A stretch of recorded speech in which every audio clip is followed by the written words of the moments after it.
WTF Nation Radio. WTF Nation Radio. Whoa, whoa, whoa, whoa, whoa. Do you ever have one of those moments where you think, how the hell did I get here?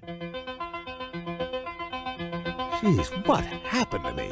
I was ruling the galaxy, had a cherry new battle station. I mean, this place had an omelet bar, a straight-up omelet bar. And now look, my former interns tossing me down a bottomless freaking pit.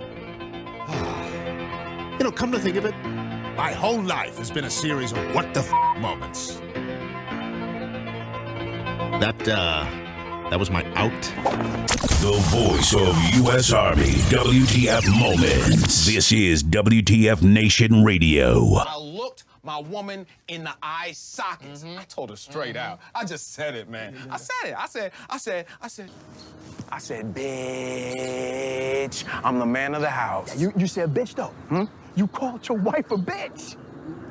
Yeah. What is this Facebook Live? I've never heard of this shit. This is a public service announcement from C.T. Fletcher. I will not contribute to the pussification of a nation. Get your punk ass out there and work for it, motherfucker. Let's roll.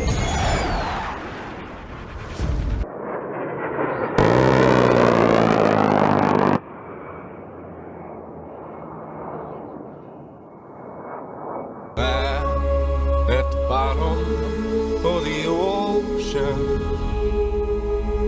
I'm at the bottom of the sea. What's going on, guys? Buenos noches. This is Ice with Flash and Mawa here on WTFNationRadio.com's the Monday edition on this 8 January 2018. Go Bulldogs! Yeah. Sorry, this one for you, Deal. Oh, okay. Go Bulldogs! Beat Alabama! Suck the Roll Tide! All that crap. Indeed. Yeah, okay. You're gonna hear that. You're gonna hear that in the background. I was explaining to Mom. I almost had to call out because, you know, I've been waiting. Since I've been alive, the Bulldogs have never made it to the national championship. So, date myself a little bit there. So, you're going to hear a little bit in the background. I promise to keep all the hoot and holler to a minimum, but it is the national championship game, so bear with me. Damn. Yeah, national championship. Wait a minute. Isn't that like the college version of Super Bowl where people who don't deserve to go? Is that Pretty much. Okay, I was just double checking. Because Alabama's there, so the people who don't deserve to go. Like, Okay. Alabama squeaks in with the weakest schedule, still with a loss, and they got through instead of Alabama. They got through instead of like Wisconsin. Yeah, but my Bulldogs are in there. We beat Auburn and slugfest with Oklahoma. So I'm glad we're there. But Alabama. But anyways, I digress. Good afternoon, good evening, everybody. I just want Alabama to lose because my sister-in-law is a diehard Alabama fan. And I just be like, haha, it sucks to suck. So Yeah, I got some family members that are all up in that shit, and they're really diehard Roll Tide, Alabama, whatever. And I'm like, nah. It's not a big deal for me, I guess, because I have not of alumnus to any of the prestigious schools that everyone's jumping up and down on. So, yeah. So we'll see what happens. We'll see how the game goes, and if you're screaming into the mic, then I guess somebody did. That means you're saying you're going for Georgia. Is that what you're saying? Yes, I am going for Georgia. My family's from Georgia. I have friends and relatives that have gone to UGA. I instead opted for film school because Georgia doesn't have a really good film program at the time. But if I would know where I am now, something about electronics, I wouldn't have gone to film school. Yeah, I was about to say. Something about cameras and a technology in Georgia is not really at the time. I don't really think they had a tech. They didn't, because I checked them. Because I graduated high school out of Virginia, and I checked Virginia Tech, VCU, Virginia University, all that stuff, and then I checked the schools I was interested in. I was like, and Georgia was one of them. It was one of the few in Texas, and I actually got accepted to Texas. But then I was like, my mom was like, "But you want to go to film school?" I went, "Hell yeah, film school it is." I can't complain without that. I was not making a slight on the school that they don't know how to operate cameras. I was just talking about they don't have a film school. People are like, damn, you're a dick. A lot of these places have some kind of small film degree or journalism stuff. At the time, I didn't think I was going into journalism, so I thought, hey, straight film school was, if you're going to go, don't go to, if you want M&Ms, don't go to the people that kind of half-ass do it. Go to the ones that make the M&Ms type of thing. So exactly. I went to the M&M school and realized that I'm not that good at M&Ms. Well, like I'm saying, it is one of those things where my biggest thing is when you have somebody who's is not from the state of where the school is at, but goes for the school outside of where they're from. They've never gone to the school. They've never attended the school. They have nothing to do with the state that the school is in, but they're fans of that school, if that makes any sense. For me, I could say, University of Texas, Austin, Hook 'em Horns, or I could say Aggies, or or Baylor. I could start naming off fucking Texas schools and some California schools, Arizona schools, places where I've lived in, been raised a little bit. I can kind of say, I can claim those schools, you know what I mean? ASU or something like that. But when somebody is nothing to do with any schools and they say, I'm going for Clemson. Well, why? Why are you going for Clemson? Well, because of Clemson. Yeah, okay, well, what? But it's Clemson. Yeah, got it. Well, because I don't mind arguing, not arguing, but discussing stats of a certain school or how the coach is. You know what I mean? Because those are some good conversations because, believe it or not, how some schools do end up affecting the NFL when these kids get drafted. Say, for instance, like LSU and Clemson made up the majority of the Oakland Raiders at one period of time, which I'm not saying that's an excuse for them sucking. I'm just saying that those were, I don't know. You never know because Clemson is pretty good too. But my point being is that my thing is when you hear somebody going absolute ape shit and they're like, yeah, Clemson or, yeah, Duke. And I'm like, oh shit. Well, when'd you graduate? Oh, I didn't graduate. Oh, okay. Well, when'd you live in North Carolina? Oh, I never been there. Okay, were you stationed there or something like that? No. So then why'd you like Duke? They got a cool symbol or something like that. You know what I mean? You see that quite a bit. You do see that where somebody it just depends. Like I know a couple of Georgia people that were like when Georgia back in the 90s when Georgia was a pretty stellar program. They started rooting for them then and just kind of carried over and they had no attachment to it. It's one of those things. It's almost as weird and the same thing with like NFL teams like. Hold on, my microphone just flew away from my face. Like my cousin down in Georgia lives in Savannah, diehard Patriots fan. It's the weirdest shit ever. He's been to New England one time when we were kids, and he tried to push me into the Boston Harbor. He tried to raise taxes on you. I'm about to say they try to start the revolution. Fuck you, Flash heard around the world. It's the weirdest thing. Like it's been great when every time the Giants go into the against New England in the Super Bowl because every time I won money from them. But I'm like, dude, or it's a good rivalry when somebody. Fan? You're a Georgia. Yeah, exactly. Georgia boy through and through. What's wrong with you? Oh my god, I totally fucking. There's some guys that I know that are from New York that are all three fan of the teams. If they're the Knicks, Mets, Yankees, fucking Giants, Jets. They are hardcore. Nothing's gonna change them from what their team is at, no matter how much they suck. They are still because they're from there. You know what I mean? They could tell you when the football team or basketball team or I don't know about basketball. But they could tell you the origin of the team, where it came from, what the symbol looked like. Holy shit! Did you know Donald Trump was going to be at the national championship? Yeah, I just saw that. It just popped in my feed live now. NBC, D. Treasy at the national title game. Or whatever. He looks like he's walking with a bunch of like new recruits or something. Like his entourage. They have it is the weirdest thing. None of them seem to have rank. Maybe cadets or something like that. Oh, hang on. Let me look. They don't look like officers. No, let me look at my. This is the weirdest thing, and they're being led by a Navy guy. Let me look at my peepers here.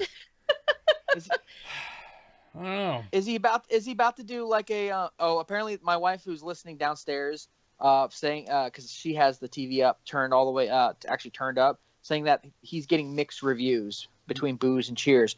But that's funny.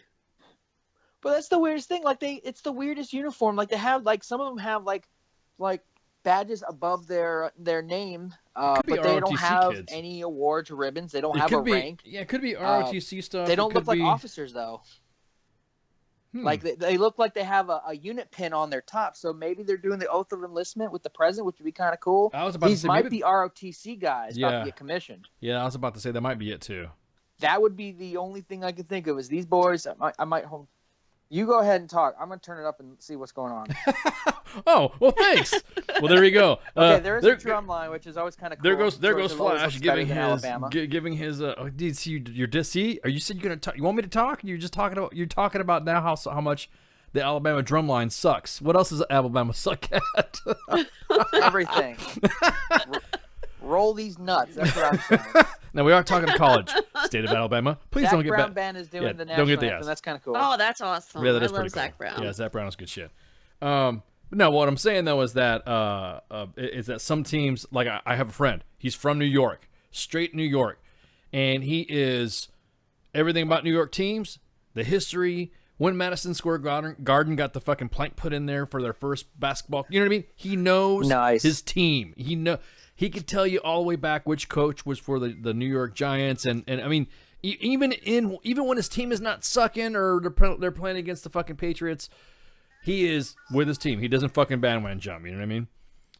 But they're And that's where I mess people up because I have split loyalties. Like my college football team's always been UGA, and then I will support Syracuse because where my family is in New York, where my dad's side's from, it's a place called Canastota. Right, it's about 15-20 minutes from Syracuse, and I've been actually to a couple of Syracuse games when I was younger. But everything else has been New York Giants, New York Knicks, New York Yankees. I have a New York Yankees tattoo on me, so I'm kind of a New York Yankees fan. But yeah, I do. And then they're like, "Where are you born? Or where are you from?" I was like, "I was born in Fort Hood." Really? I was like, yeah, I was born in Fort Hood, from Texas. Well, I get people get the ass because I have a bunch of teams. And See, like not football teams right now. No, no football. No, I only have one football team, and that's it. There's no other fucking football team but one for me. Baseball teams, because they're all fucking flaky and sometimes. Usually, growing up, I only had one baseball team. But then there's like a baseball team that will do something good for the fans or for the military. Then I'll pick them up as additional teams that are like I would root for them. Like if someone gave me a Texas Ranger hat, a Dodger hat, and a Kansas City Royal hat, I'd wear it. You know what I mean? It wouldn't fucking matter to me. Because what they do for soldiers, what they do for their fans, and just how they are as far as teams goes. But I sacrilege never would fucking go against those teams ever. So if someone's like, oh, Kansas City Royals or LA Dodgers or Texas Rangers are playing against blah blah blah, and some championship, I'd go for them.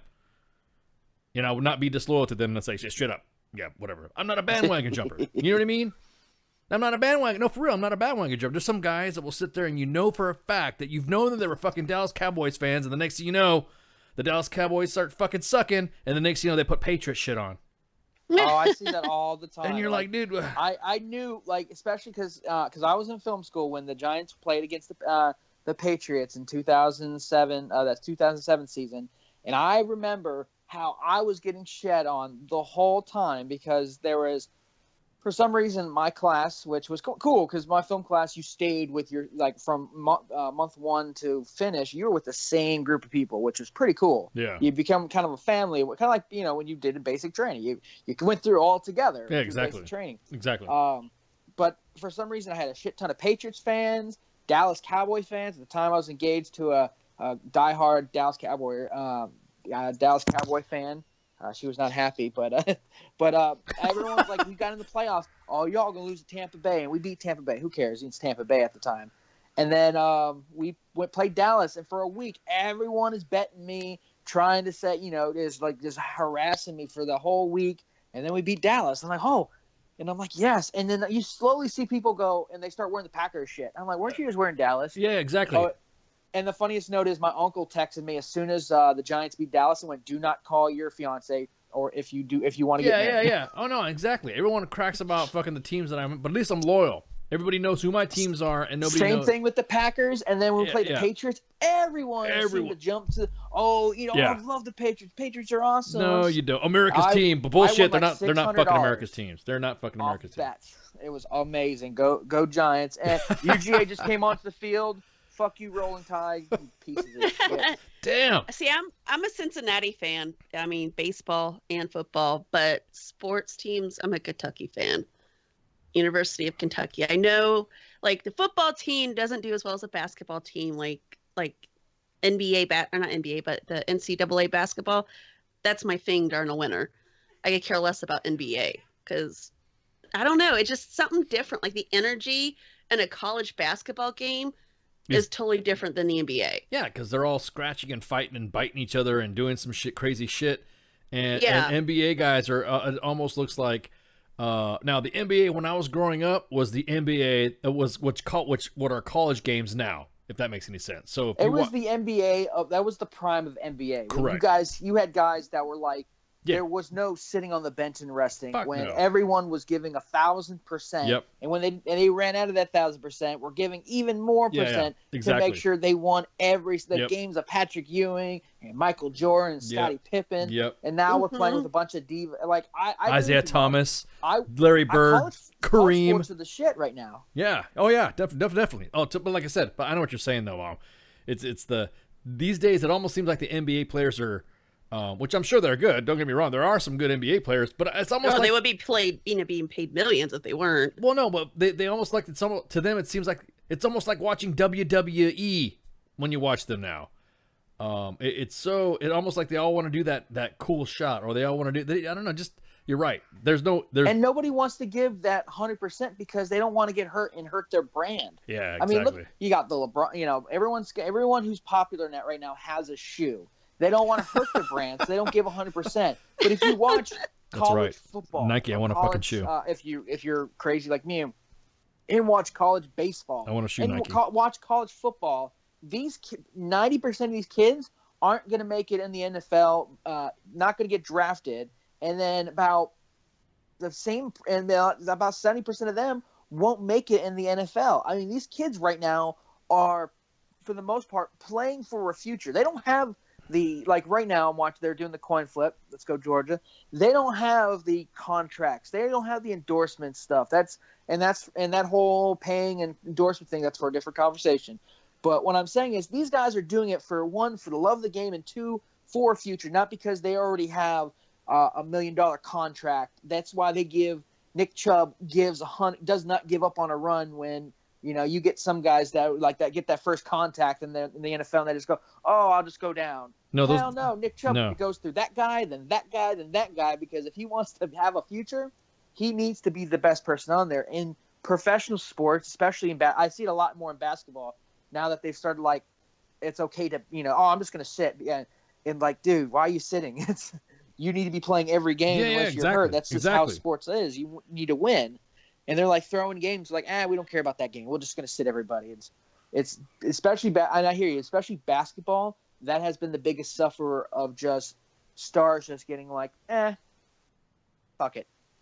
Yeah, exactly. You just kind of get to where you're like, yeah, okay, they're gonna do something. No, wait, no, here they're gonna do something more. No, it looks like they're gonna get into something.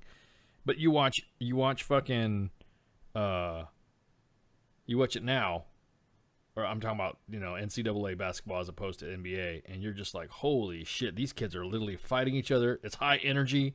These kids are jumping into the stand exactly. to save a loose ball. Yeah. These kids are running up and down. You know, somebody scores and they're immediately hauling ass down the other side to prevent a fast break score. I mean, these kids are just never stopping. And then in NBA, they're just kind of like lackadaisical. Now, I might be a little salty because my Knicks haven't been good since.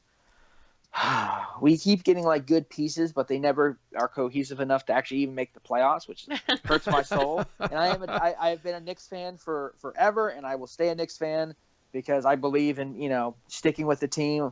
You know, luckily my Yankees have only disappointed me for a couple of years, and they've been great most of the other times, even if we don't make the World Series like last year, which was awesome. And then my Giants, I'm still a diehard Giants fan, even though we have the worst season in Giants record. That 3-13 was our worst season in Giants history. And I'm still ready for next year. I'm still supporting my Big Blue Wrecking Crew, but it did hurt a little. Did you see the parade that the Cleveland Browns fans put on for like now? That's the quote unquote perfect season. Like, you know what? Here's the thing. They didn't win a game. Yeah, everyone got pissed off about the fans doing that. And here's the way I see it. At least the fans came out and supported the team no matter what, and kind of like joked about it, and they weren't hating on the team. They were actually being supportive of their team. Now, and then even LeBron James said, "Yeah, I'd be pissed. Yeah, I'd be pissed if somebody did that." But then again, they're the fans. They're supported. You know what I mean? He was actually kind of like joking and laughing about it too. But fuck, the same thing. I mean, not like honestly. You know what? I know some of the Browns players came out and was like, "Oh man, that's cold. That's disrespect." I'm like, but that this is your team. That is your city's team. You are the city's team. Exactly. They are hoping that you are going to be awesome or at least better, and you've been consistently shitty for. I don't even remember the last time the Cleveland Browns had a good team. And I'm not even trying to be funny. I don't remember. Neither do I. They've always been a shitty team, even though they consistently get. It's not like the NBA where they do the lottery draft, where it's just like, hey, you're a shitty team, dude, what are you talking about? Let's do a lottery, see where you're going to end up. No way, dude. I thought Knicks never get up with the top 5 pick. But I thought they got turned into an expansion team like the Panthers or something like that. You know what I mean? That's what I thought happened to Cleveland. You know what I mean? It's just like I'm serious. They keep getting these number 1 picks. They turn out so many of these quarterbacks, and then the quarterbacks end up being shit because they either get hurt because they're getting no help or anything. It's a consistently horrible team, and then you go 0 wins for the season. Yes, your city is going to be upset because their tax dollars, because a lot of these old stadiums were paid with tax dollars. The city said, hey, we're going to pay X amount of money for the stadium. You play, here's your lease or whatnot. It helps bring income to the city. I'd be pissed too if because living here in the Redskins because living here in Virginia, the Redskins have always been kind of hit or miss. Sometimes they're like, this year wasn't a really bad season. Holy shit. I'm sorry. Oh, damn it. Oh, what's going on? Oh, you're going to blow over? Big throw by the quarterback for Georgia threw it into the arms of the wide receiver, but the defensive back was right on him and literally in midair pulled it from his arms to the Alabama defender's arms, and that's an interception on the Alabama's 35-yard line. Damn it. That was a good play, though. I won't even hate on them for that. But but they should, they shouldn't be too up. I mean, they should take it as a wake-up call that your city is telling you to get your shit together. This is it. I mean, how many? They got like 3. They got like 2 top 10, top 5 first-round picks this year. I mean, it's getting so bad that quarterbacks and like people that know they could go number one overall don't want to be drafted. Like, no, they don't. Was it the one guy from UCLA that I'm kind of hoping Giants pick up? Is like, I will go back to school. I will do my senior year if I know that the Cleveland Browns want to pick me. And I don't like some people are getting. I don't even blame them. There's nothing wrong with that. There's your prospects. Is the black hole of exactly. That's like being. I'm saying that's like being selected to be a fucking. You get to why the fuck? I mean, because going back what I was saying about where we're from, if someone told me right now and say that I was a quarterback, I'm not. I'm just. This is 100% completely hypothetical because I lack the physical prowess to do such a thing. But if I was going to be a quarterback. And I was living in freaking any of the states that I grew up in, and I've always dreamed to grow up and play for my football team. The last thing I'd want to do is be fucking drafted to fucking Cleveland. That's like a baseball player getting drafted to the Kansas City Royals or something. Whatever, dude. Whatever. Shut the fuck up. What's bad is like when my team, the Cincinnati Bengals, I see on the roster like, we may win that one. Pittsburgh, that's, kind of a coin toss if we win that one or not. But then we see the Browns, like, yeah, we got this, no problem. There's just some things you look at like, that's an easy one. It used to be the Bills, but hey, they made the playoffs. And it used to be Jacksonville, they made the playoffs. Yeah. Oh, yeah, yeah. we kind of but helped the the Browns have Bills. always been consistent. I mean, that's Are we the playing only the Browns? thing they Well, got you just for put a them, win in the column there. We're done. right? Wait, so there's two of them, right? There's the Bengals and the Browns, right? They're still teams. They're still. I mean, I'll be honest. Yeah, the Cincinnati Bengals have always kind of been a mid-level team. Yeah, they've been a mid-level team.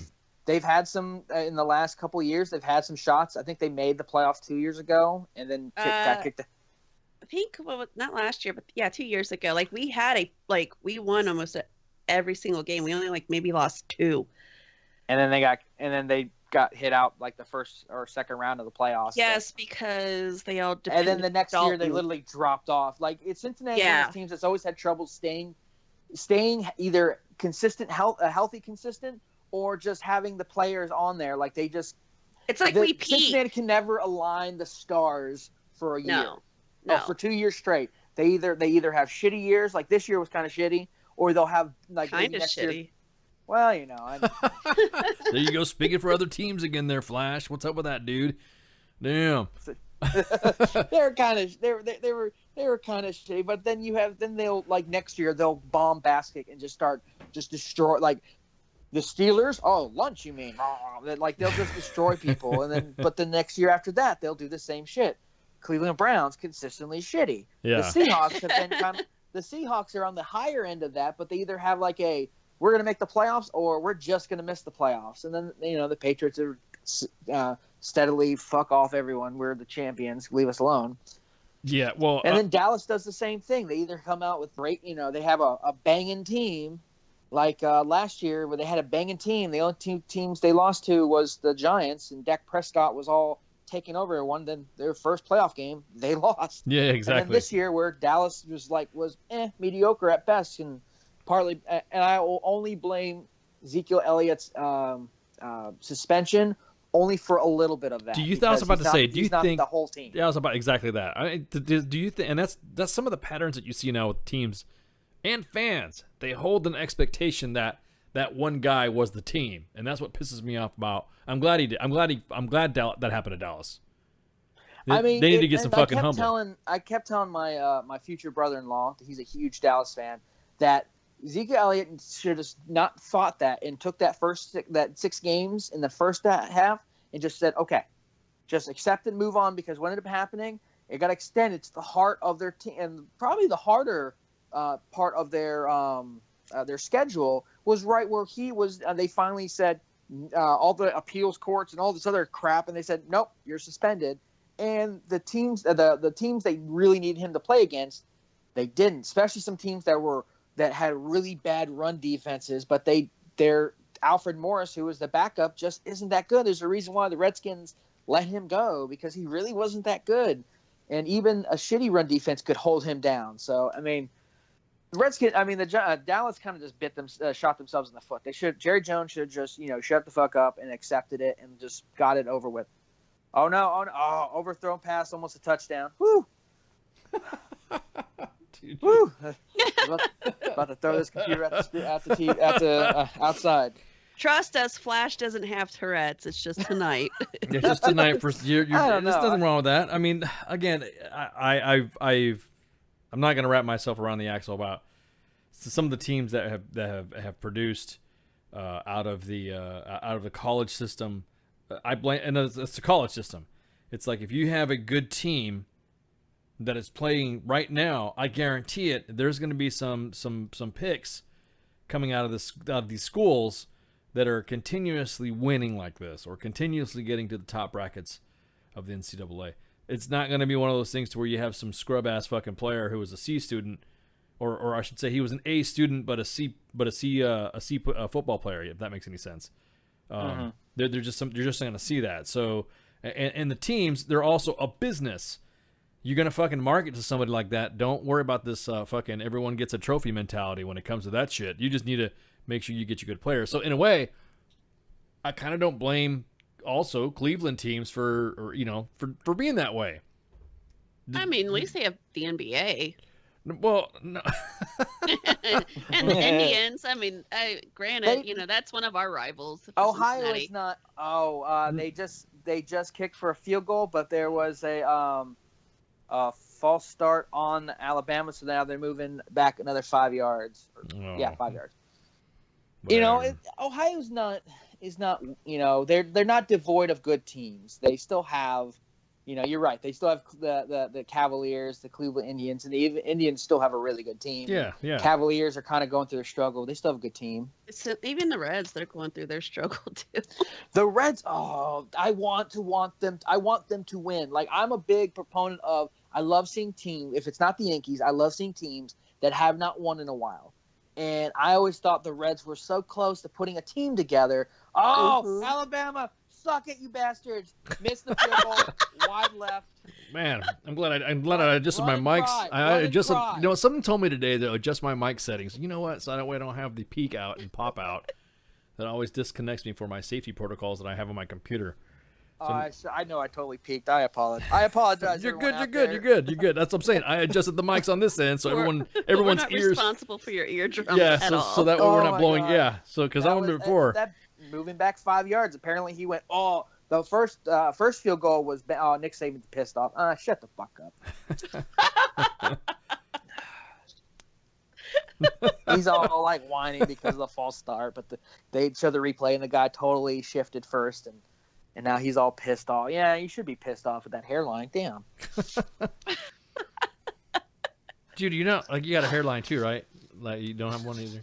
I understand. I don't have one either, so I'm you know, I'm of receding hairage as well. So when it comes to hairlines and stuff like that, I don't even venture to talk shit. You know, there's been studies where women find balding and bald men sexy. Really? My wife does like it when I shave my head, opposed to when I have, you know, when I let my civilian take over and I grow it out. She likes it better when I shave my head all the way, but the goatee has to be there. Like, it has to be the combination of the two, though. So, you know, I take what I get. Is ice balding? It's ice balding. Al, you know that Al likes to ask inquisitive questions. Did you know Al's the type of person is right now currently writing shit down about everyone, and he's like, okay, ice. Balding. He's got a bunch of ex-wives. Got some kids. He's writing this down. I think Al's a spy. I think Al. The CIA. He's doing something. He's doing something. He's gonna send the Greys after me for some alien abductions. Go ahead, man. Go ahead. I've been in divorce a few times. It's not gonna hurt. It'll just fall right fucking in. Who cares? But anyways, a few times you have like a gold card. What are you talking about? I'm the grand champion of. Undisputed heavyweight champion of the world. Even Mike Tyson goes, holy shit, you got a lot of divorces. So there's a lot of sit ice. You got some sit there. That's pretty crazy. But anyways, now I don't blame the teams for wanting to get good players, and then again, I don't blame some of the kids in college that want to stave off and say, I'm staying in school, because there's nothing wrong with that. You would rather have that. Then you'd rather have somebody that is going to a team that wants to be there than somebody who's going to a team because they just got to go. You know what I mean? That one. But then again, you never know.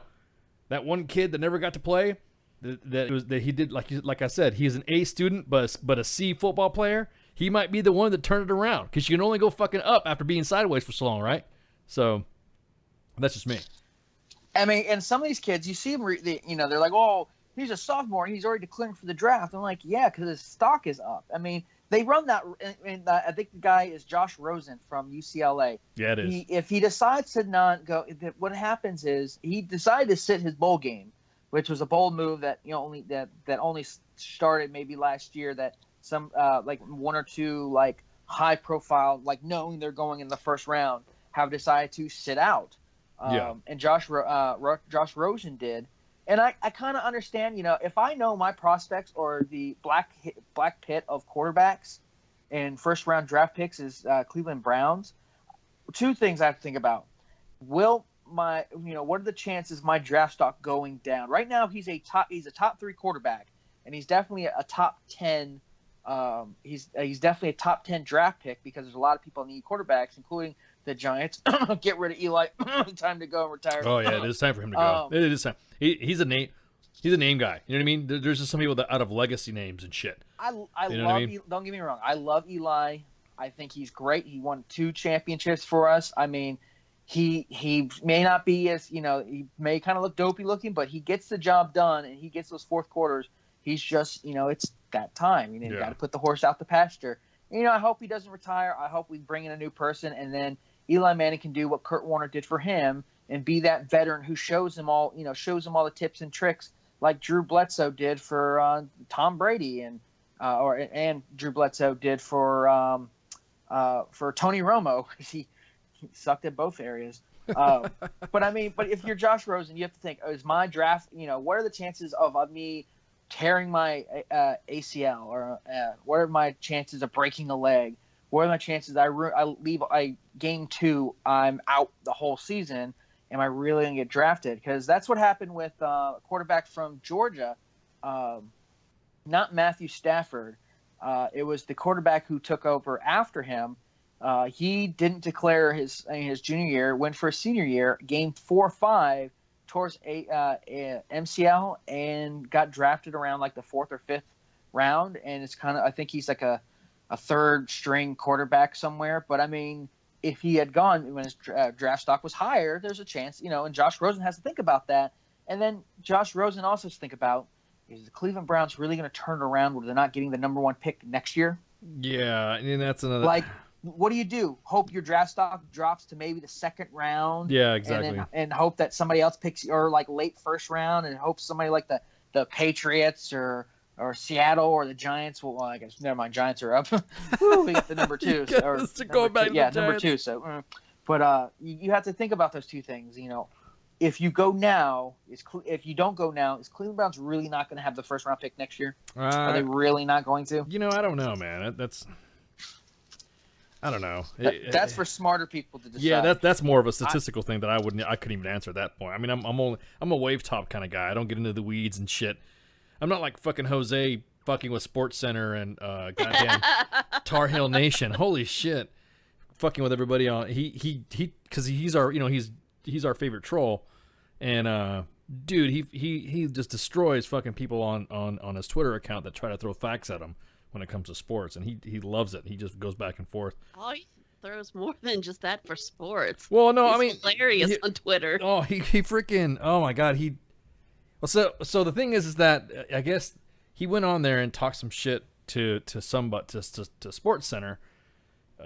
Yes, that Sports Center, and he freaking went back and forth, I guess, and then Tar Heel Nation, because we're talking about the Tar Heels, and the Tar Heel Nation came back and made a comment to him about, I guess trying to spout some knowledge.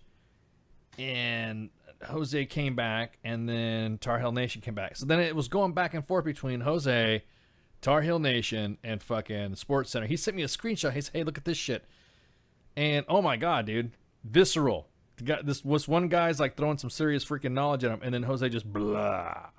Throws it out. I'm like, god damn. Speaking of which, Jose right now currently is in Fort Stewart. Wow, how's that going for him? Oh man, dude, he's dealing with some issues right now that are pretty fucking big. Well, first off, he posted some pics of his visit to the DFAC today, and he sent it to the office. He's like, look at this shit. And apparently he had some food that was not cooked correctly. And so so he would give that like 1 star, not 5 stars? Immediately freaking, Jose is the mad, on-demand, on-the-spot tweeter. So if he's, I guess you would say Tourette's, it would be Jose's Twitter account. Because he just, because I don't know. Because sometimes when I think he's not going to tweet something about something, and I'm like about ready to ask him, hey, dude, did you? And then it's already out. It's not even a dead issue with him. So he's in Fort Stewart right now doing some investigative reporting on the Hurricane Irma scandal that's going on right now with soldiers not getting their money for hurricane relief. I guess when all that Hurricane Matthew, Hurricane Irma, no pun intended, Hurricane Jose was rolling through the Georgia area, there were some areas that were evacuated, and there were some evacuation orders put out, and was told that soldiers must use DTS and their government travel card as part of the evac plan. Jose is starting to discover that those vouchers have not been paid yet. And this is, I mean, shit, that happened, what, in October or something like that? When those hurricanes and shit happened? It was like August, September, October. Yeah, so it was like September, October is when those hurricanes were happening, because that's when all the Puerto Rico drama was going on. And coming to find out, there's like thousands of vouchers that are still not fucking being claimed. Or still not being paid, and soldiers are being told, we're working it. Meanwhile, fucking, you know how government travel cards are. They'll take your money. They'll give you some no pay dues if you don't pay it on time. So he's involved in that investigation. Not investigation. He's just doing the story on it, and he's beating the streets. But in the same point, he was taking pictures of all the Winter Wonderland stuff, and everyone was like, "Oh, how cool! Oh." And then he sent me the back and forth between him, Tar Heel Nation, Sports Center, and then the Chow at one of the defects at Fort Stewart. So he said he felt like there was like, I don't know, 30, 40 soldiers in there. He said he was able to afford to grab some soldiers and say, "Fuck it, I'm taking you all out to lunch." So he said he couldn't do it because there were some honorary looking sergeant majors looking at him and shit, wondering around how come he was making noise. But anyways, yeah. So follow him on Twitter if you guys not checked it out. I don't have a Twitter account, so I don't know. I just get the screenshots from you guys. Oh, you should totally sign up for Twitter. I want to see an ICE Twitter account. No. Yeah, I know. We got. If you don't know already, the lovely Minx has got a Twitter account now. So I mean, might as well have. I have one. Our offset monkey has a Twitter now. I mean. Let's go, ICE. Get on it. No. Take on the world one tweet at a time. One tweet at a time. I mean, hey, one tweet at a time. Yeah. Don't talk about the twat. Been dealing with that shit. Anyways, but no way, My grandfather does call it twatter. Yeah, no, they ain't gonna do it. So, oh yeah. Speaking of which, I see OPSEC monkey in the mixer. Hey guys, we got chats rolling in 3 different directions. We have chats going in U.S. Army WTF Moments. We have chats rolling in WTF Nation Radio. We have chats going in Mixer. We got Twitters going on. So Twatters everywhere. Everywhere. We got three different chats going. We also have YouTube. We also have so there's chats going all abound. There's chats abound on everywhere we can talk. So if I don't see your chat or I don't see your little message on there, don't get butthurt. Don't get upset.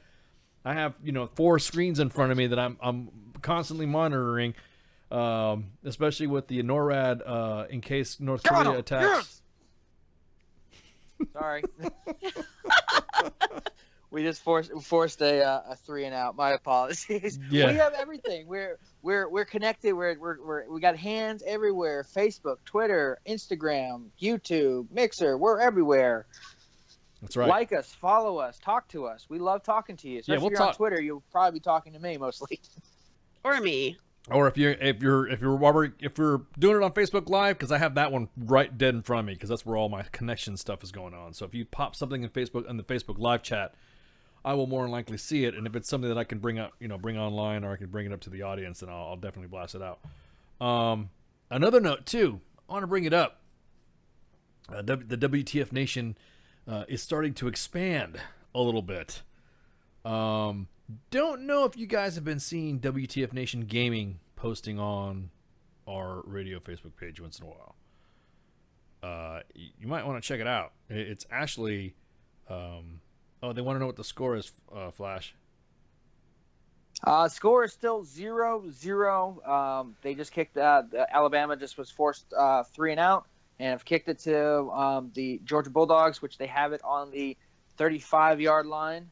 And now it's a commercial about old people and Capital One. So okay, gotcha. All right, so bases are loaded, 2 strikeouts, and and it's the third quarter. So we're third quarter of this hockey game. So exactly, we're good to go. But my point being is that we have multiple chats. We have anything you want to talk to you. So anyways, go back to what I was saying. WTF Nation Gaming is online right now, so you'll see an occasional post from WTF Nation Radio from WTF Nation Gaming. And you'll see a bunch of gaming, geeky, streaming, 360-degree freaking Halo playing, video gaming, whatever. So that's definitely above my level of expertise and technology use. All I know how to do is get on an Xbox and that. But this is some of the crazy stuff that these kids can stream on there. So Pretty interesting stuff. Yeah, we've got a lot of good stuff happening everywhere. I mean, I think 2018 has started off for WTF Nation Radio as a great year, and we're expanding and we're pushing new things out. And if you haven't watched WTF Gaming, it's a lot of fun. It is. It's pretty cool. There's a lot of games that I don't play that they play that have kind of almost convinced me to start buying. I don't play a lot of their PC games, so I have my Xbox and that's it. But definitely check it out. We got some great guys on there, and so WTF Nation Radio, we've got a little bit of everything for you. No matter what don't matter what you're into, we seem to have. If you're a stoner, we got our Sunday show. We got our gamers on their own channel. I mean, yeah, dude, this is the place to be. Check them out. There's gonna be more stuff coming out too. I can't wait. Oh, I just want to spill the beans to everybody. It's like There's watched so much good shit. I know. I want to. It's like I'm the guy that saw Star Wars for the first time before anybody else did, and then I want to go tell everybody on the premiere. That's how I feel about all the Run shit. up and down the premiere line. Yeah, I know who died. Exactly. Everybody. We talked about Star Wars already, so there's no spoiler alerts here. Everybody knows that who's died and who's not going to die or who did die. So. See, for me, oh, so and so died in the movie. I'm like, okay, I want to go see how they died. I don't know if that's kind of morbid or not, but you could tell me what happens. I'm still going to see, or watch the movie just to see how it all comes about. Yeah, well, I mean, it's pretty easy. The way they died. See, well, Han Solo dying in the Force Awakens was pretty easy. His son killed him by impaling him with the lightsaber. Easy shit, right? The way these other characters died, you can't explain it. She tripped and fell into fire. What did she trip over and how did she trip? You know what I mean? Exactly. No, it was like, are you fucking one of those badass characters that gets shot in the face and the head, and then has a fucking duel with her fucking her little sergeant, her little trooper there, and then he fucking falls. She falls in fire. So let me get this. I don't think she's dead. But before we get on the whole movie thing, yeah, real quick. Also want to talk about that because we've WTF Nation is expanding so much. We are still bringing on more people. So we are currently looking for all kinds of different employment opportunities to be a part of WTF Nation Radio, including on-air hosts. You can be a social media monkey and work for me. But more importantly, we're looking for a on-air admin assistant. We need somebody to give Mom and Spanky a hand because while they do awesome stuff, we are doing shows 7 days a week. And then we also have the taco truck shows on Tuesdays and Thursdays during the day. It's Spanky and Mom do a lot for God. WTF Nation Radio. They've been you guys have no idea how many great guests we have coming up this week, next week, and then we're planning out. But we're still looking for more people to join us, and we're looking for another admin assistant. So if you want to be as awesome as Mom and learn from the best and eventually get to the part where you're helping us bring, actors and advocates and organizations in so we can talk and share the love of WTF Nation Radio to you guys, then go to WTFNationRadio.com. If you go to the Join Us, you could fill out an application. Make sure to fully fill out the application because we will scoff and laugh at you on the air if you half-ass do it. It's very self-explanatory. Your name. We should do that. We should do that. Simple shit like that. Fill it out, and be a part of WTF Nation Radio. That's a whole employment spiel, but we are looking for exactly. We should have that. Like Spanking Mom. We should have that. We should have like a Matt Damon of the week when it comes to filling out an application. When we say fill out an application in its entirety and what you are applying for, it helps everything out instead of us going, so what do you want to do? I want to join the station. Yeah, but what can you bring to the table? I can bring this to the station. What can you bring to the station? I can apparently type half-assly. Yeah, exactly. You can't even fucking fill out a goddamn app. Well, if you have a question, what we're asking for, just ask us. Hit up the page, direct message on Twitter. Send us there's email contacts in there. I mean, there's all kinds of ways to get a hold of us. You want to know exactly what you're getting into before you apply, just so you don't waste our time and yourselves, which is greatly appreciated. But I am kind of excited. I think we got some new people might be joining us in the next coming weeks, and that's going to be exciting. So if you want to be a part of the greatest veteran radio station for the veteran community, WTF Nation Radio is your spot. Yeah. And after we take the break, we're going to talk about what you did, and then we're going to talk about veteran organizations. Because we got a lot to talk about because I'm gonna get. Yes, we do. We're gonna get people triggered in the second segment. That this is gonna get people so upset. So, today was very interesting. Yes. So I am looking forward to talking about that after the break. Yeah. And I do want to thank the folks on Twitter for helping me spread everything I was doing. So if you were on Twitter already, you kind of know what's going on. If you weren't, Flash is gonna let you know. Yeah. Ooh, yeah. This is gonna be awesome. This is gonna piss some people off what we're gonna talk about because everyone, we all talk about stuff, but there's a common sense approach that a lot of people don't realize. Oh my God, we were there. So with that, we're gonna take a break. So that way at the top of the hour we can hit the subjects and get the show rolling. Because everybody knows first hour, shoot the shit, get everybody, get the feet wet, break the rust and stretch before we start doing our run. And man, it's gonna be awesome. So everyone get some shots. I'll be just seeing a sec. Oh, sorry. Anyways, just using my old Doc Madness impression. So we're back. So what's the score right now, Flash? Still 0-0. Georgia was able to turn a 3rd and 25 off this huge sack into a first down thanks to Sonny Michel running doing this huge run. But we're now about to face 3rd and 10 on the 40-yard line. Still 0-0. Alabama versus Georgia in the national championship of the college football extravaganza. Both defenses are holding pretty tight. Georgia's offense and Alabama's offense have both had opportunities to do some semi-big plays, but no one can seem to pull anything together. The closest one was Alabama when they kicked the first field goal, but they had a false start and they had to move it back 5 yards, and then the kicker missed it wide left. So the score is still 0-0, and I believe we're in the second quarter now. It just went to commercial.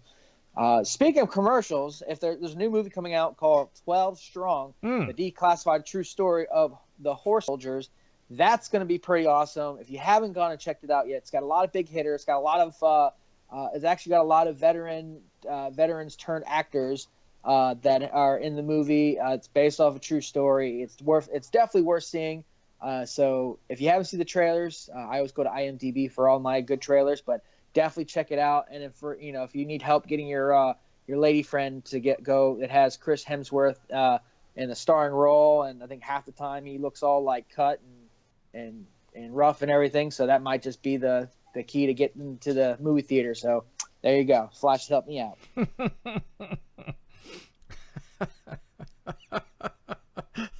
Hey, you gotta look out for a lady veteran. No, dude, you're just like damn, bro. It's that AFN training. Like No, you're right. I can just keep going. No, you're right. No, you have to. That's the tone. It's like as you're rapid firing your fucking messaging that you have to throw out as much as you can on the information that you're trying to talk about. You have to make sure you get your word in edgewise before anybody can do it before you, so that way you can ensure that everyone knows that you're top on your game. Y'all lucky I didn't say, hey guys, serving America's best. That's right. Breathe. Yeah, exactly. Welcome to WTFNation.com, the Functional Veteran Center of Excellence, always broadcasting live from the Pentagon, the Alamo, or Area 51. But anyways, hey, so today, Flash covered an important event today. I would say important because it was a demonstration that took place outside the Pentagon. Go, Flash. What happened? So as everyone knows right now, and if you hear baby noises, baby Flash is on my knee right now. So anyways, as you know right now, the biggest thing, especially that has rocked 2017, was all the allegations of sexual assault and sexual harassment that have just like ripped through Hollywood, the political system, and everything. And one thing that's always been a problem is the military. The hashtag MeToo came out. And the biggest critique on that was people in the military that have gone through these not so nice experiences felt left out. And the biggest thing they said that the military has been left out of this whole conversation. Now, throw away we're not talking about the Golden Globes and we all knew, but now we're going to act like this is that we're trying to do something shindig. We're not talking about that. We're talking about organizations that are actually trying to take a stand for the military people that have gone through. Hold on. We have a field goal. Georgia's up 3-0. Timing. Screw Alabama. Timing. We were talking about a serious note. We wanted to make sure that the Anyways, going back to it. So, go ahead. The Me Too thing, I was missing the military voice. So there's actually, if you're on Twitter or on Facebook, there's actually like 15 to 20 different women's organizations and advocates that are working towards that. One of them is the Service. Hold on, let me so I don't mess up. They go by the name of SWAN. That's like their short title. Service Women's Action Network. They put on a protest today, this morning at the Pentagon, outside the Pentagon Metro, the Metro entrance and visitor entrance, to protest the lack of military coverage and the military effectiveness of the whole Me Too campaign. Now, before I don't want anyone thinking that they're just, this isn't a group of just social justice warriors. I mean, at first glance, you think everyone just wants to get their piece of the Me Too pie. Everyone wants to be out there. What they don't understand is that I actually stood out there, and there was about roughly 30 to 35 protesters out there. There was about 10 security personnel and roughly 10 media personnel, not including myself, that were bracing the 20 degrees cold. It was kind of cold. The protest was about an hour long. It ran from about 7:50 when they kicked out the guys who were protesting, torturing, and Gitmo and all that crap, and loudmouth. They're always there. They lasted about an hour. It was very peaceful, but they had a lot of people that were actually testifying.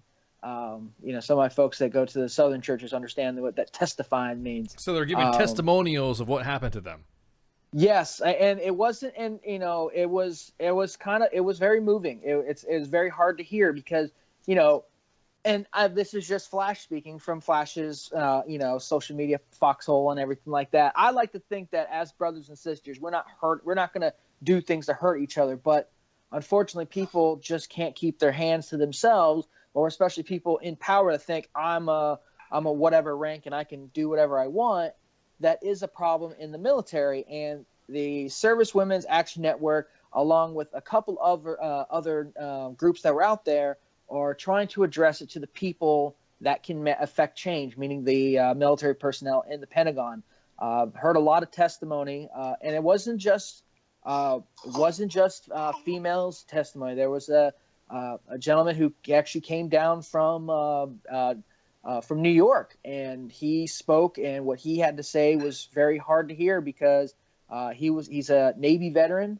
And push all Navy jokes aside real quick. He talked about being not only sexually harassed but sexually assaulted. I won't sugarcoat it. He said he was raped 6 times in 10 months being on a certain ship. I don't remember, so I'm not going to try to spitball it.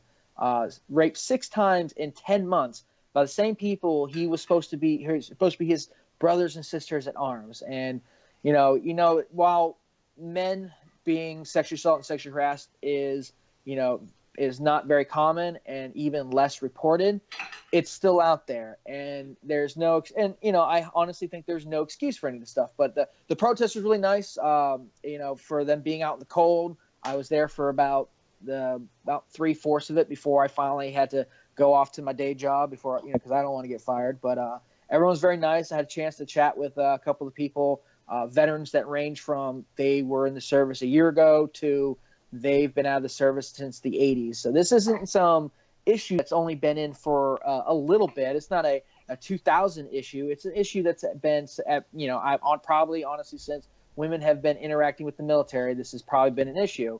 But they're trying to enact change and really be a part of that Me Too. It's the hashtag's Me Too military, because this stuff shouldn't stand. So it was great talking to the organizer.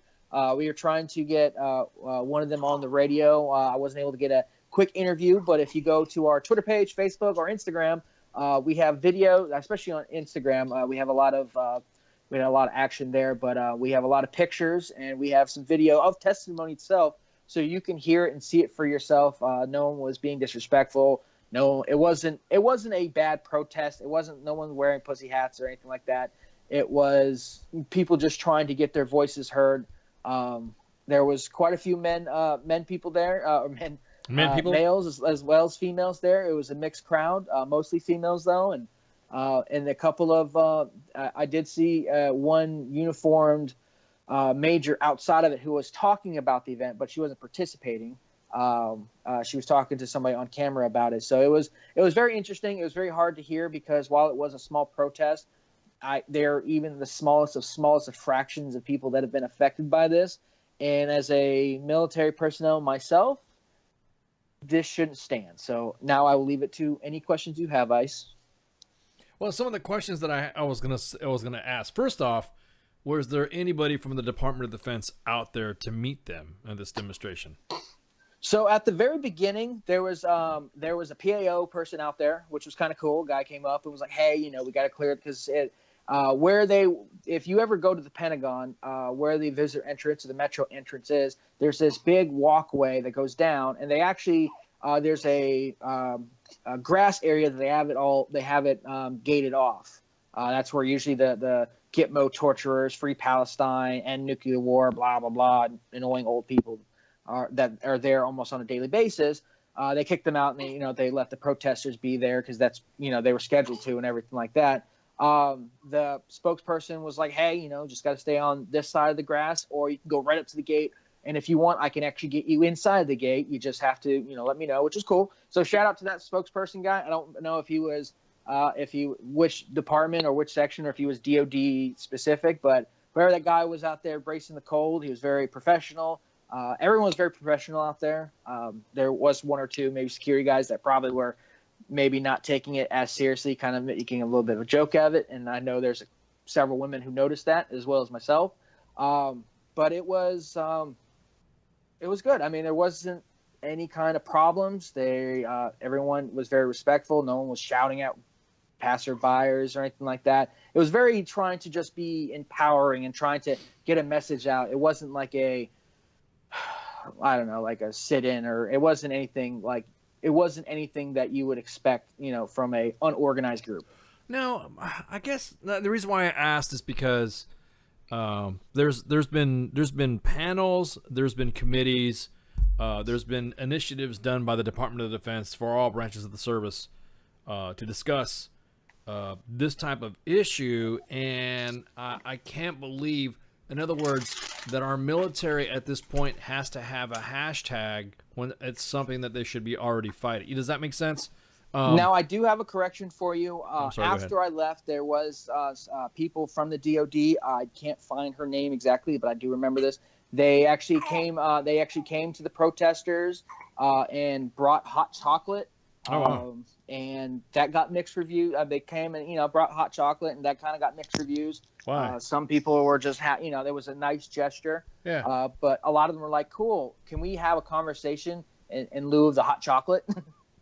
And I there was some people that did come out about at least after halfway, and that was after I left, but wasn't beforehand. I do I think there needs to be a hashtag?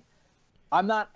How do I put it? I'm not a fan of this social networking. I'm being a part of the solution. Yeah, exactly. That's my point. And that's activism. No, that's what I'm Yes, saying. But like yeah, when exactly. When people decided to when the thing happened, whenever a country, at least a Western country, because something happens in a country in Africa, people don't care. But something happens in France, everyone has that France flag over their profile picture crap. I don't believe in that. What I do believe in is actually getting out there and doing more.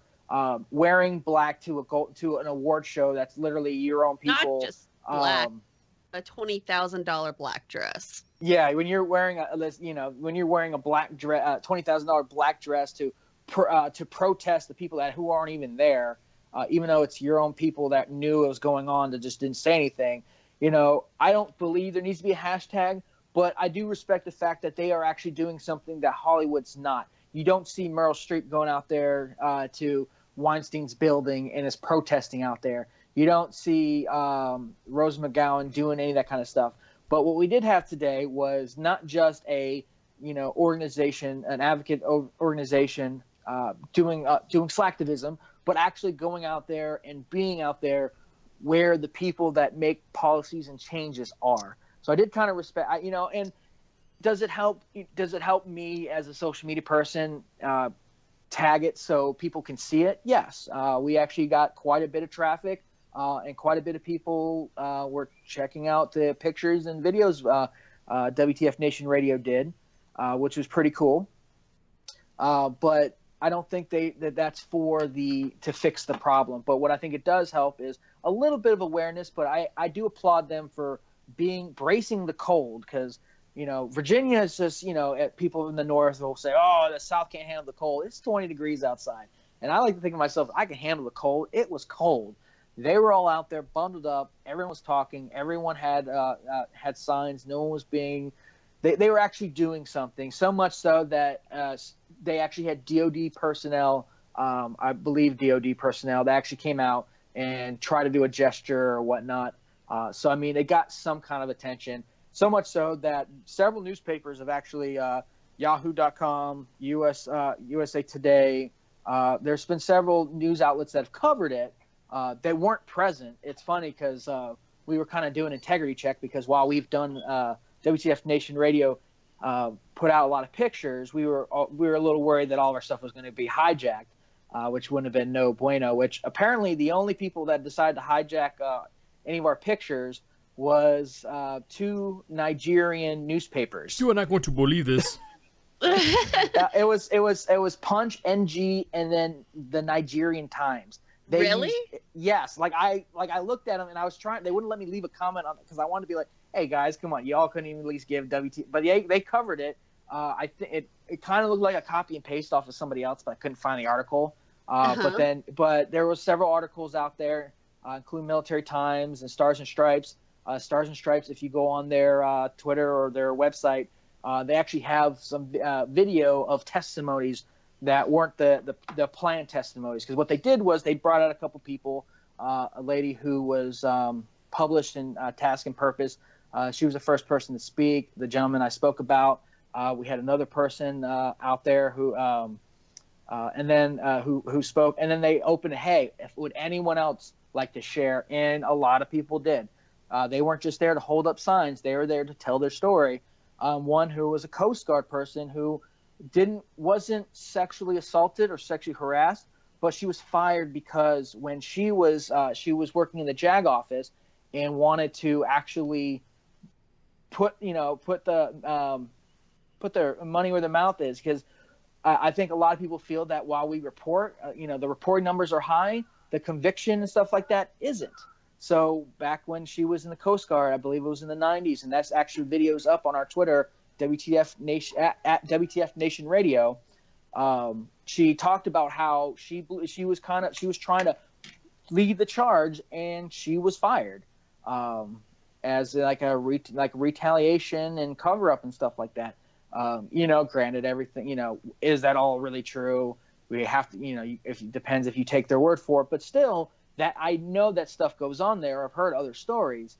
So it was interesting to hear from people. They did not plan to be there. They didn't plan for all these other people to tell their stories. So, it made this more of to me, this was more of a legitimate event. This wasn't just people holding signs and hashtagging things, but people actually had a story to tell and exactly the place they need to be to the people who need to hear it. Now, it would have been really cool if, like, General Mattis had come out. Sorry, I guess I have to say Secretary of Defense, old habits die hard, had come out, or somebody's more senior, and I'm actually trying to find the person who came out to talk. But it was it was definitely a different event than I was expecting to attend. I think I was expecting the makeshift, let's just start yelling at everybody on the street, everyone who walks by and calling men, rapists and soldiers are horrible. It wasn't any of that. It was literally they want people held accountable. And I think we all do. Ice and I had a conversation earlier how we would end bloodlines if that had happened to someone in our family. Is that right, Ice? Yeah. No, I that's the thing. I have daughters. I have sisters. And one thing that this whole thing, and that's why we were, going back to what you were saying about having the hashtag, nothing should be a hashtag. And especially in the Army, I should just say in the Army or in the DOD. So there's already systems in place for us not to have to worry about getting a goddamn hashtag started. So to think that this is still happening, that we as a profession of arms has to have a hashtag, to me is disgusting, because any woman or any man or anybody who is sexually assaulted or has an incident of being sexually assaulted and it's reported higher and it's not being listened to because of that somebody's name, he knows or she knows somebody, or that person has a great career, why do you want to ruin it? All the excuses that come out, because some of the stuff I was looking at, some of the stuff you posted, it's disgusting. It gets to the point to where we break balls about it all the time, and that's why I was making sure that Mom, you were coming on the show to give a woman's perspective about this. You know that where some people are from, there are just some things and some things you do and you don't do to anybody as a matter of mutual respect. Now, correct. As a man, I'm just sorry. I was raised with the values that unless women are coming at you with guns, axes or something like that, or they're a zombie, you don't touch them. That's just me. Me, of course. I'm not speaking for any other man. So once I don the uniform and once I wear it, I don't look at anything but rank. I look at specific at what their duty performance is and what their rank is and respect up to their duty position. If they're in charge of me, then it's ma'am. You know what I mean? If they're my sergeant major, they're my sergeant major. If I am their first sergeant, then it's sergeant. You know what I mean? There should be nothing to delineate from that. We're not talking about guys who and guys and gals who are hanging out and bullshit and all that, and a guy says one joke and then all of a sudden everybody goes haywire because we're talking about the position that you're in as a male, and you are not letting somebody get promoted, or you're not letting somebody get into that duty position because they are a female. That is sexual fucking discrimination right there. Primarily on the gender. Now, sexual assault, everybody knows that sexual assault is straight up rape. Penetration or not, the act of or attempted of. If you are trapping somebody, if you're Weinsteining someone in the military, you're dead fucking wrong. Some of the video, can you imagine the audio tapes if that was some leader doing it to a subordinate soldier? Like Harvey Weinstein was doing it to that one actress, and she definitely knew that she did not want to be. She was telling Harvey Weinstein that she did not want to be there. Could you imagine that happening right now? There'd be relief for I mean, that's what I'm saying. Somebody would be like in jail. Like that's right there. I hate how exactly. Weinstein just seems to like skate over. Everyone's just like, oh, we're gonna wear things to protest him, make fun of him, let's go and glows, but nothing's ever happening to him. What's he gonna do? Correct. Still make millions of dollars of all the shit he's already done. That's still my point. He's gonna be moved out of a position to where he's still gonna be able to thrive in that type of position and still be able to do whatever he fucking wants to with no accountable. Because right now, hey, charges may be filed upon. We all know how the fucking messaging system works in the fucking media. If you say something may happen, it's by the time it gets to the dinner table or by the time it gets to the fucking water cooler, what are people going to say? Harvey Weinstein's going to jail. That's not what the media said, but that's the way the word is going to be spread through, fucking additional rumors and all sorts of shit. Guarantee in a year from now, we won't even hear anything about Harvey Weinstein. It'll be kind of like yesterday's news. Yeah. We're just not going to talk about that. But what I don't want to see is that I don't want to see there should have been some people out there to discuss to the demonstration. Hey, this is what's happening. This is what the DOD is doing about this. Hey, the DOD is like any other organization. It's not going to be perfect. Okay. However, there are systems in place I know in the Army that you have to do within a certain amount of time when you file an EO complaint or you file a sexual sharp complaint. A sharp complaint. Yeah. Anything you do like that, there is a specific amount of time that is done. So that way it's immediate, it's identified, and it's investigated immediately. There is no 2 years and all of a sudden you decide to wait the fuck up. No one in the DOD, especially for what we are considered to be the hardcore warriors of the military. I mean, think about it. I mean, I look at female soldiers just like I look at my male counterparts. You're a badass. You're badass. Everyone's badass. If you're in the American military, you're a badass. There should be no qualms about that.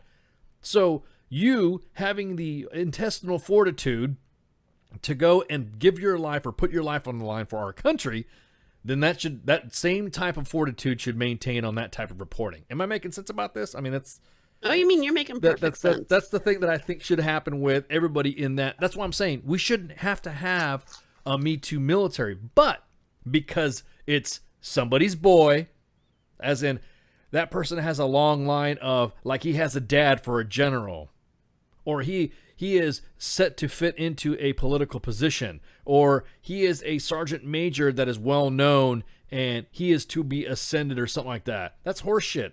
That's what I think should stand for that Me Too military, where, like you said, Flash, it's being swept under the rug. It's a cover up. There should be no cover up. Just like, I mean, Jesus Christ, back in the day, we used to post fucking Article 15s in the goddamn company orderly room in the company area. You had the you know what I'm saying? We used to 28 23s. We didn't even line the name out. Specialist Joe Snuffy did this, and he this. First sergeant's letter recommended, and recommended, of course, because the first sergeant does not have UCMJ, only a commander. First sergeant, additional notes, recommended that the soldier have pretrial confinement, which means his ass goes to jail for doing what he fucking did. And that's a lot of thing too. A lot of our leaders have their hands tied on enforcing some of that. You know how many times as a first sergeant I would have just loved.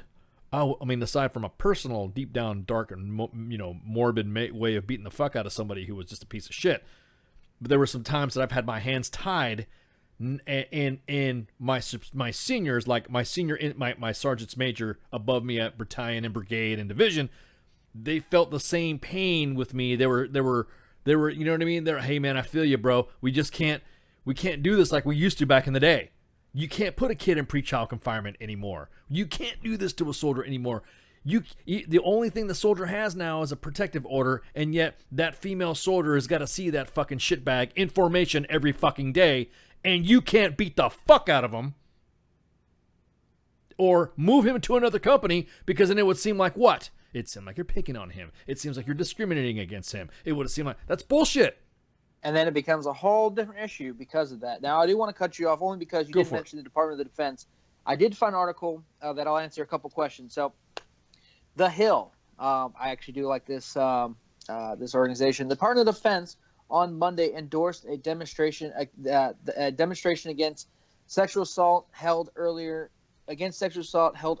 in the day in front of the Pentagon. Somebody forgot a comma there. Roughly 40 military veterans, service members, supported 10 Me Too personnel, blah, blah, blah. One of three nonprofit groups that help organize the gathering. No one should have, in quotes, no one has to tolerate harassment as part of their military service. Pentagon spokesman, Army Colonel Rob Manning, told reporters at the rally. Asked if the department supports the objectives of the protests, Manning replied yes.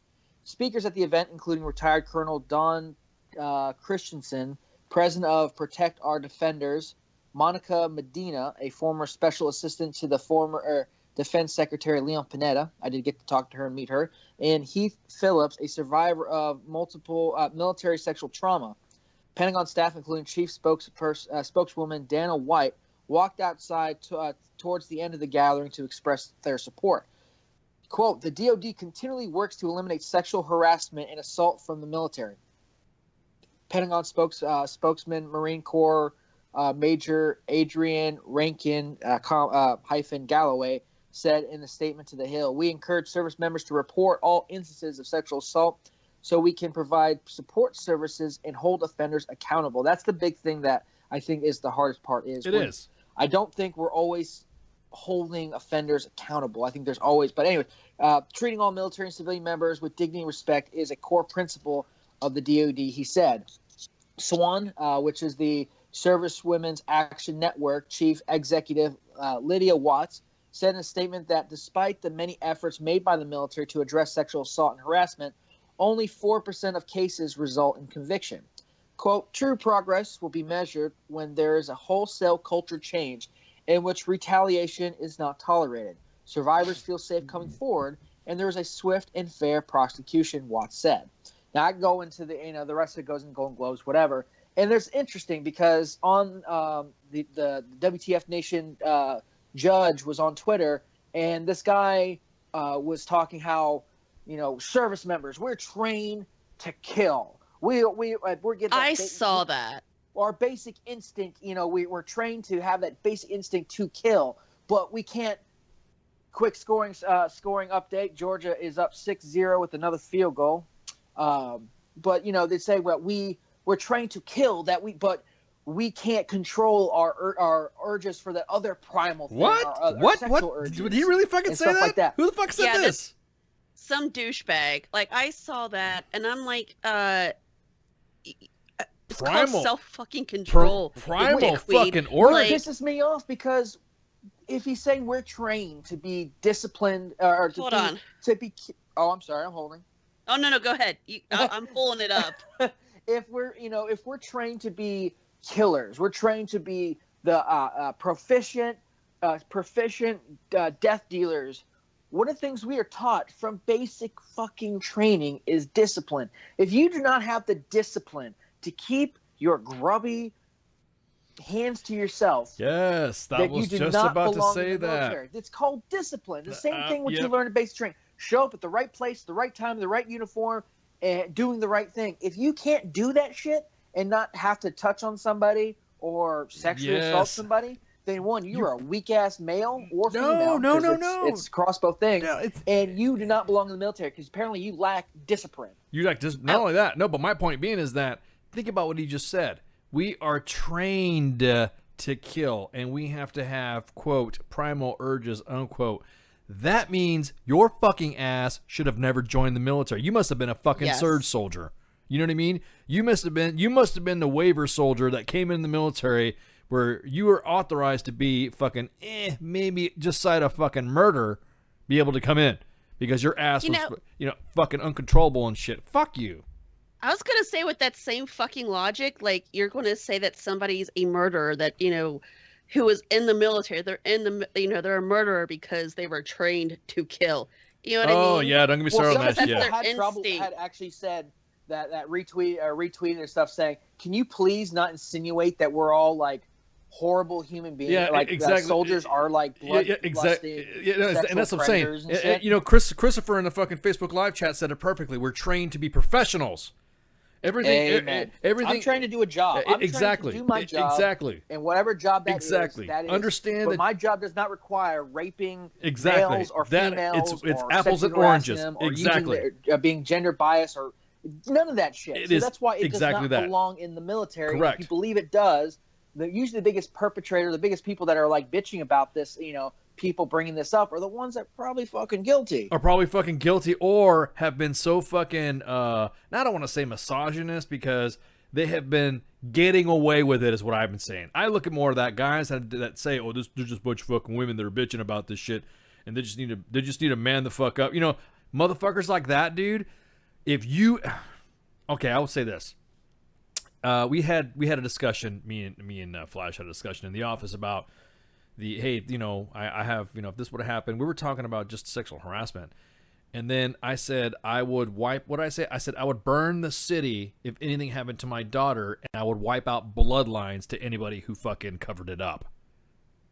Because you were just as guilty in that fucking act as well as the person who did it. Hey, look, the military, yes, has had a level of professionalism where, think about the fucking, it's not, here's the way I see it. Motherfuckers that respond like that were like ISIS, who had a fucking free-for-all in Iraq, just lobbing heads off and just unchained fucking anarchy, because that's what some of these little fuckers want.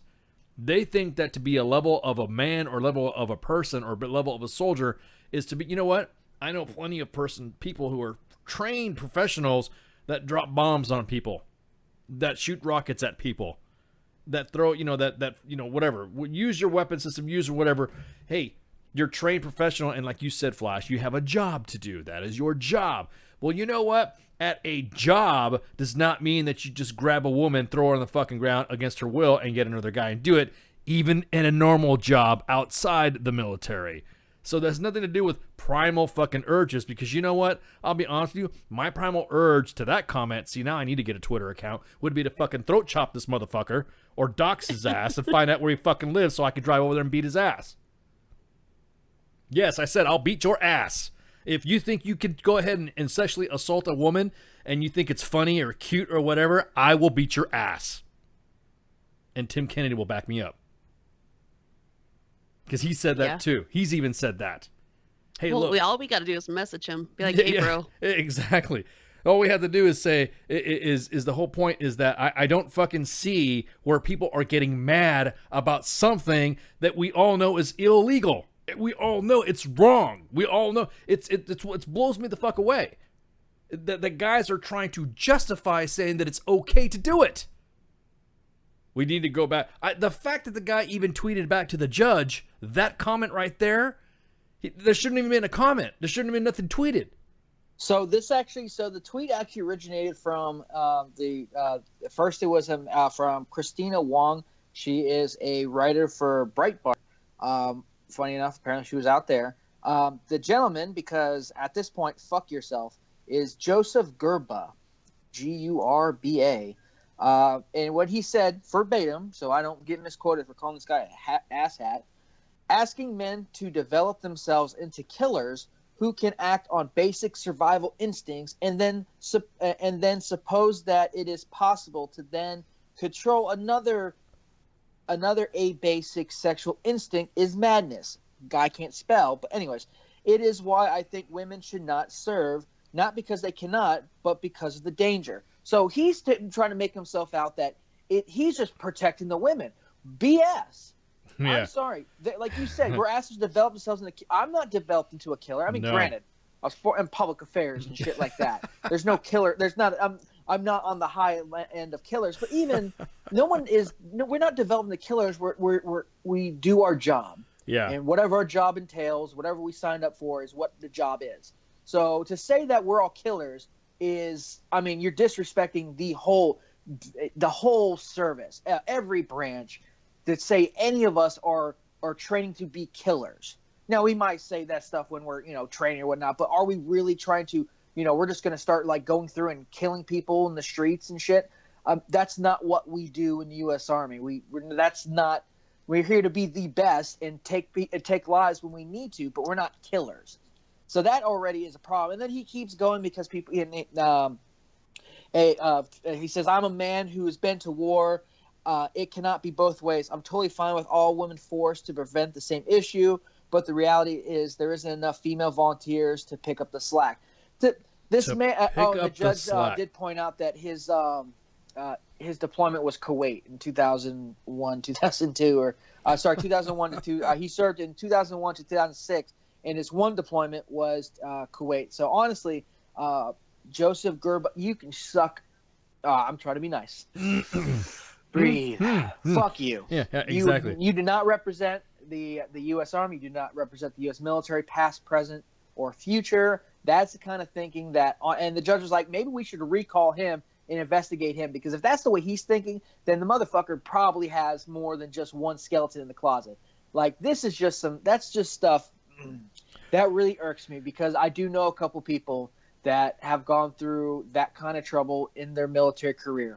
And it's very sad, because these are very competent, professional females that should not have to be in this environment. They know what they signed up for, but they expect to have hostilities from the enemy, not from somebody in their fucking foxhole. And that kind of thinking right there is what sets people behind and think that all soldiers and all past, present, and future soldiers are all dirtbags like that. That's the kind of shit that I hope this protest is fighting against, and not just the policies, but the whole culture change, because that is a culture that should not be represented with anywhere near the military. If anyone thinks that they've been trained to be a killer, then we need to throw you in jail, because you are not right and you do not belong holding a gun or holding a weapon or in charge of a bomb or anything like that. Get the fuck out. This is not what we do here. Okay. Now I step off the apple box. No, it's okay, because I'm in a line of work where it does happen. I do that, and it does happen, where individuals lose their lives and individuals' lives are taken. And it's because but I also come home and I have daughters. I have baby eyes, and I know the difference between raising I know that what you're supposed to do to raise the kids right. I know what you're supposed to do to raise a good good daughters. I think I have good daughters. And the same thing when I raise my son. To understand that there is a specific set of values. But this Joseph Gerba, Joseph Gerba, G-U-R-B-A, at Joseph Gerba on Twitter. Anyways, I'll say it. I'll bust his name out. Because of the danger. Dude, like you said, Flash, you're a piece of shit. Because of the danger. The danger should only be from the enemy that they're facing. Like you said, Flash, it should only be worried about that. Hey, look, I've been in situations where I've literally been scared, like, oh shit, motherfucker, ooh, yeah, it's a close, woo. You're fucking shaking and smoking a half a pack of fucking cigarettes after a fucking engagement or an incident. Yes, you damn right. God damn, could you believe that shit fucking happened? Woo, man, you're like walking around pacing yourself, and you can't calm the fuck down for a good 8 hours after the event, and then you're supposed to be in bed, you know? So, but this dude right here, like you said, maybe he should be brought back about this stuff. Because if you make that comment like that and you're downrange, and my daughter is in the military and you're looking at her with that mindset, you deserve to get your fucking ass beat. Let alone if you touch her, you won't be living anymore. Now, when I say nation, don't get me wrong. I'm gonna say I have been raised to be a man. I have things that I have been, you know. I'm not gonna listen to what society says about what is misogyny, what is this, and this. But apparently there's an audience, or there's a group of women out there that do not mind a man being a man, what they would think a man would be. That's to their own. And there's also, and that is what happens when all of a sudden now, the reason why I think is that the culture on it as well is that they have had an opportunity and they've had a voice too much, and I'm talking about the social media guys, that now they're not being taken seriously because now they want to know, well, how come we don't have men anymore? Or how come men don't want to do this? Or how come men, I'm not talking about the military right now, I'm just talking about society and stuff. How come men don't want to do this? Or how come men don't want to do anymore? Because men are now afraid that if they do anything, it is going to be labeled to whatever tag you want to put on them, and it could cost them their job. It could cost them a reputation. It could cost them to lose anything they want to do, in their community, just by one simple thing that they want to do for their spouse, wife, girlfriend, husband, boyfriend, whatever. And I'm speaking all specific, all open in the sexual orientation. If you're a dude and you got a boyfriend, you want to treat the person right. It's all about being in the relationship. Is that my fucking way of thinking when it comes to that stuff? No, but you do you. Once you're in the military with me, like I said before, I look at the rank. I look at your duty position.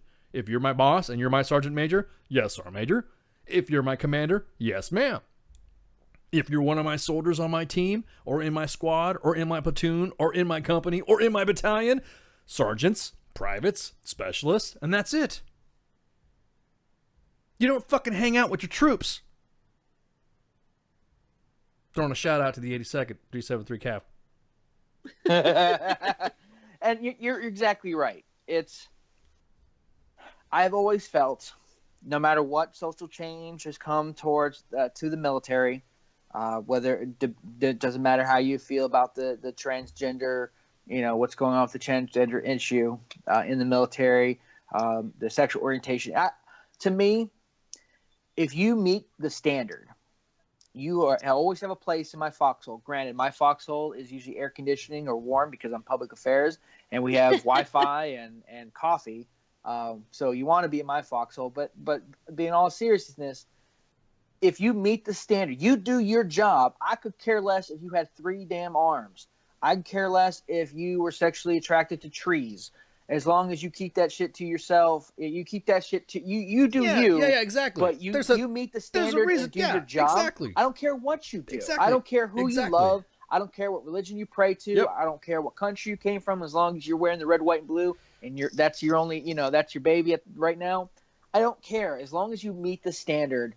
And I can't, to me, people that think that way, that women shouldn't be in the military because they're that we need to protect them from men that can't keep their hands to themselves. Those guys aren't meeting the standard because that bullshit is unacceptable.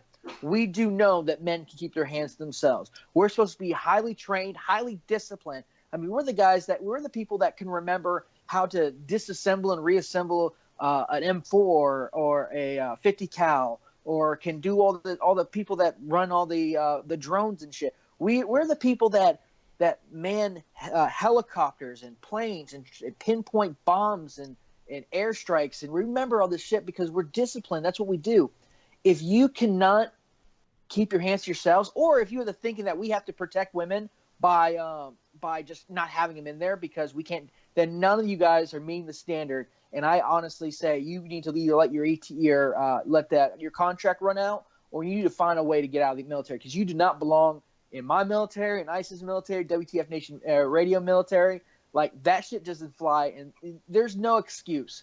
There's nothing that people can say that is defensible for either why we should, we need to not have women in the military. Because I know a lot of them do some banging work. I knew this one young private who used to work on the assault breacher vehicle. She was one of 3 ABV mechanics for 91st Engineers. I even did a story on her for my master's. She was this tiny, just like firecracker, but she got that job done. She met the standard, and she could rock and roll in that damn ABV when other people couldn't. She met the standard. Honestly, if you can't meet the standard, you do not belong in my military. Yeah. I mean, I know this isn't military related, but the fire department that I served on and that I worked at, I mean, granted, I was lucky.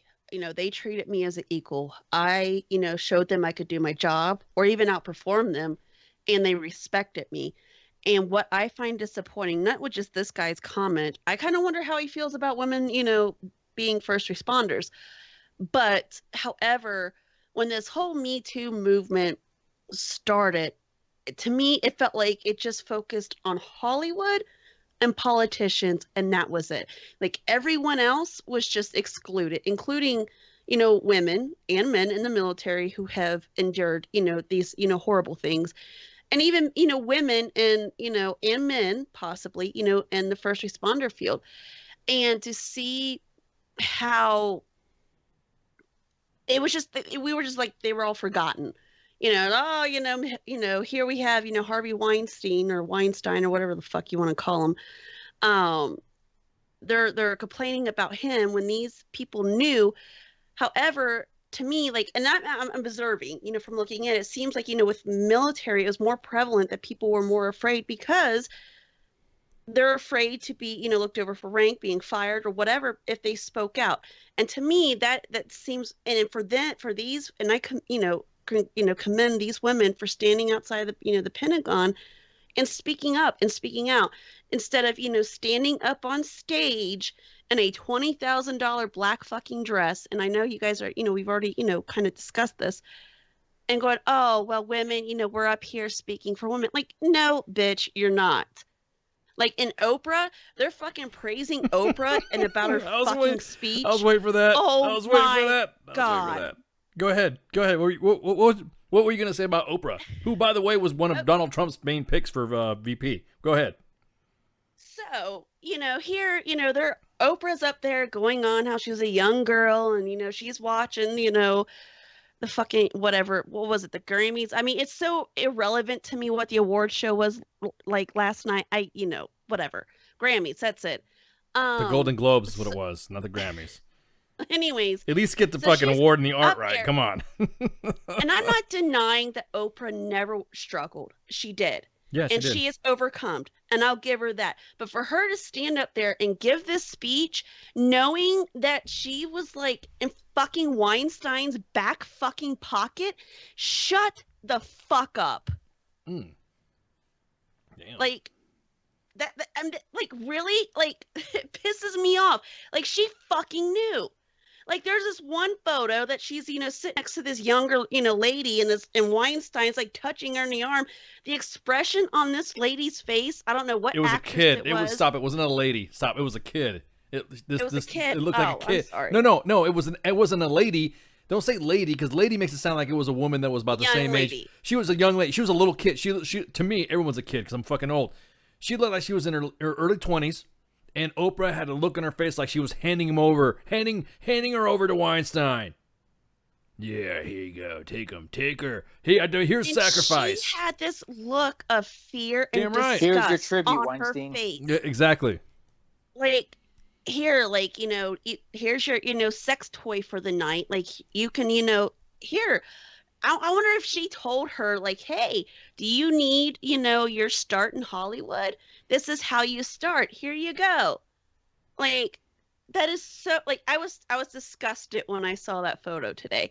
And I was disgusted last night about her going on about all this shit that women have endured when she's been guilty of being a part of this. And don't tell me, like, for me, like, Hollywood standing up now, and I've already ranted about this before. No, you're saying it's appalling. Yeah, no, what made me mad about it, the fact was that everyone was rioting on fucking Meryl Streep saying she had to have known. She had to have known. Why is she so supportive? She had to have known. You don't see Meryl Streep with fucking pictures of Weinstein. No. And another thing is about a year ago, because I saw it, pop up in my my memories on Facebook about the fucking Walking Snatch, and all these feminists and all these actresses and all these, other groups that are not affiliated with the military or first responders or whatever, because according to them, that's not what they're about. Like Ashley Judd never fucking spoke out. Even though she claims she was a victim, I'm not denying that she was or wasn't, but she never spoke out until now, until someone else spoke out. Maybe that's what it takes. I'm not denying that this does not happen in Hollywood. I am, more pissed off the fact that a lot of these people knew, swept it under the rug, accepted as norm, and just kept going until it was kind of brought to this, spotlight, and then all of a sudden, this is not normal. We're not affiliated now. With that. And then now all of a sudden want to be the speakers for it, because Rose McGowan, that poor actress, has been getting dealt with so much fucking shit. It is almost like how now all of a sudden it's now hip to fucking be along with that shit. It's now, and that's why now they're part of calling the it in-group. slacktivism, and it's with Hollywood. It's hip to do this and do that. And there was actually one actress, she was smoking fucking hot. She didn't wear the black dress. She wore like this awesome. Yeah, she wore, well, and see, that's the thing. That she wore something that was, she wanted, she said, I'm going to show my body off. Like she was I got to stop you guys for a second. Oh, Georgia God. has scored a touchdown. It is now 13-0 Georgia. Quarterback kept the ball, ran to the left side, to the outside, a nice ceiling block by the left tackle, and Nick Saban is pissed. Georgia currently they're about to kick field goal, but Georgia currently leads 12-0 with 7 seconds in the second quarter. That's a 1-yard touchdown by the freshman from Go Bulldogs. Oh my God. You just So- totally fucking pulled the steam out of fucking mom anyway, so. my rant. Okay. Yeah, but I was saying, okay, though. Georgia, just keep on winning, all right? I will say that it was funny was she was getting all that slack for wearing that red dress, and it was a really nice dress. But she's Fuck, like, if I had that she's like- body, I would rock it. she's like, this is part of the problem is when we bully each other. Yeah. And I'm like, ding, ding, ding. Yes, because if somebody doesn't do exactly what everyone else does, The then all in of a sudden crowd. they're all like, oh, how dare she not wear black as a non actually going to do anything demonstration against sexual assault. She's like, y'all are bullying me, which is just as bad. Yeah, exactly. Which is what Hollywood does. It's like the most hypocritical shit ever. It is. Fucking ironic is look at all the years before until today of the Grammys and women wearing. It's the Golden Globes. Stop saying the these really Grammys. revealing dresses, Stop and saying they're attacking Grammy. this It is one okay. woman, Look, you're and her triggered. red dress Stop. are being You're revealing. triggered. Oh, that's your. I'm gonna hang up on you. Oh, it's Sorry. the goddamn Golden Globes. Stop saying fucking Grammys. God damn it. It is the Whatever. Golden Globe. No, it's not. No one gave this much shit to Lady Gaga when she wore that one thing of just fucking meat. Of and steaks, shit. that's I mean, right. we I'm made pretty fun of sure her, they're but going to no- be doing this at the Grammys too. Honestly, I expect the Oscars. I expect to be a black tie affair, and I mean black everyone affair. And I mean, no one did this to when was it Katy Perry at the the Grammys did the whole she wore nothing, and even the Golden Globes where some of these females wear like they just cover their nipples, and that's pretty much all they're covering. But because one person decided that this isn't the wearing black to the Golden Globes is not going to do a damn thing, No. and I'm just going to go because I'm being honored and whatever. And then everyone turns around and starts belittling her. It's like, hey, isn't this part of what causes, this is one of the reasons it's the in crowd. If you're not part of the in crowd, then we make fun of you. So part of the in crowd was Weinstein's going to probably touch you or whatnot. Just you'll be a big star. Just shut up about it. That was what the in crowd did. So the in crowd now messing with her, and there was like one or two other people that didn't do what everyone else did and wear black, are now being chastised by the very people that are trying to show solidarity. And like, not everyone has to do exactly what you do. That you're not that important, Hollywood. You're one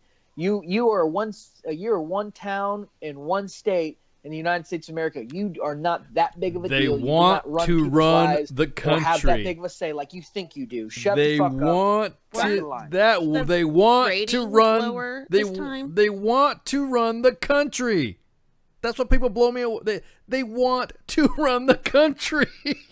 They are so fucking hypocritical about everything in fucking Hollywood. You got Roman Polanski who who raped a fucking 12-year-old, and then you had fucking the other one, Woody Allen, do his fucking bullshit. The guy gets fucking awards left and right. Well, he's a great artist, very aesthetic, how he wants to do his film. Dude, what the fuck? You can't sit there and say all along that you're all I was appalled. I didn't know. What do you mean you didn't fucking know? Even Seth MacFarlane, the guy who created Family Guy, he said when he got to Hollywood, he was disgusted about that and was doing jabs to everybody, and everyone was going, ooh, when he was making... My favorite is the Kevin Spacey joke they did in Family Guy. And it's funny how that kind of, like, people like that, you know, they know it's there, and they try to poke fun and kind of expose it in the medium that they can, but they're still, like, they know that if they do, they'll just get crucified and shit. So I mean, I'll give people credit like Seth MacFarlane for doing shit like that, like putting it out in Family Guy when people are like, you know, now we look back and like, oh, everything makes so much more sense. But all these, it's just, it stems from this entitled, like the Hollywood entitled to think that all of a sudden this is a new issue. This shit's been going on since probably Hollywood started, but no one said anything until they propagated people, it. like we've talked about, finally people decided to say something because, you know, most of the people that brought it up, and don't get me wrong, if you sexually assault, sexually harass somebody, you are scum of the earth, and I have no respect for you. But you should have came forward when it happened, regardless of what was going to happen to your career, because like I say all the time, and I say to everyone who talks to me about this, is the problem is not that they spoke up late. It's the problem is that because they stayed silent, that other women and men, if you think of Kevin Spacey, had to go through this too. Mm-hmm. If somebody would have stepped up and said, Harvey Weinstein's doing this, this is horrible, back in the 70s or 80s, then think of the countless women that would not have gone through this, or been like that picture with Oprah, been sacrificed to the Weinstein god to be a movie star. Mm-hmm. Think of all the people your decision is affecting because you chose to be silent for your own personal gain. All of them are guilty. All of them may not be as guilty as Weinstein, but if it happened to you and you didn't say anything, and especially in Hollywood, then you are guilty, and you have, like, honestly, you shouldn't be in Hollywood either. Like, we should be cleaning out Hollywood because it's if you 2018. Out. I mean, 2018. This should not be a fucking issue at all. Like, it shouldn't. It almost seems like it's almost seems like it's so fucking. It almost seems like it is it's almost like when, like I said, it's unchained shit, unchained behavior. And then all of a sudden, when somebody realizes because it'll be a perception of them looking bad, then that's when they say, "This is an atrocity. This is an atrocity, and this is fucked more up. Atrocity. This is more atrocity. This is a moral. You know, you had to take the moral high ground and everything else. But then the next thing you know, you got pictures of everybody that was involved, and you say, how come Meryl Streep didn't speak up?" Or Oprah. Like, everybody. She is like the queen of putting people out there. I know. And putting them on her fucking show. Like, you know what I mean? My favorite's still Louis C.K. when came out that he masturbated in front of two comics that pretty much caused these comics to, like, just go, fuck comedy and I'm out. Like, he did a bunch of depraved things. Regardless if you think he's funny or not, he did some pretty depraving things. What pissed me off is not just that, but when Sarah Silverman came out on that show I was telling you about, which I think is on Hulu, like Dear America or something like that, she came out for a monologue and said, I knew this was going on. he's my friend, but I knew this was going on and it's wrong, and I'm disgusted by it. And granted, I'm usually disgusted by Sarah Silverman anyways, but I'm more disgusted like you knew Louis C.K. was masturbating in front of other women. Now, there's really not a time where I think masturbating in front of people is a funny thing in any way, but you knew this was going on and you said nothing. You didn't talk to him because apparently he's done it quite a bit. He didn't do shit. But you're now going to use this moment, Louis C.K.'s downfall, to your advantage to go, I'd be like, oh, I knew this happened. See, and it's I knew horrible.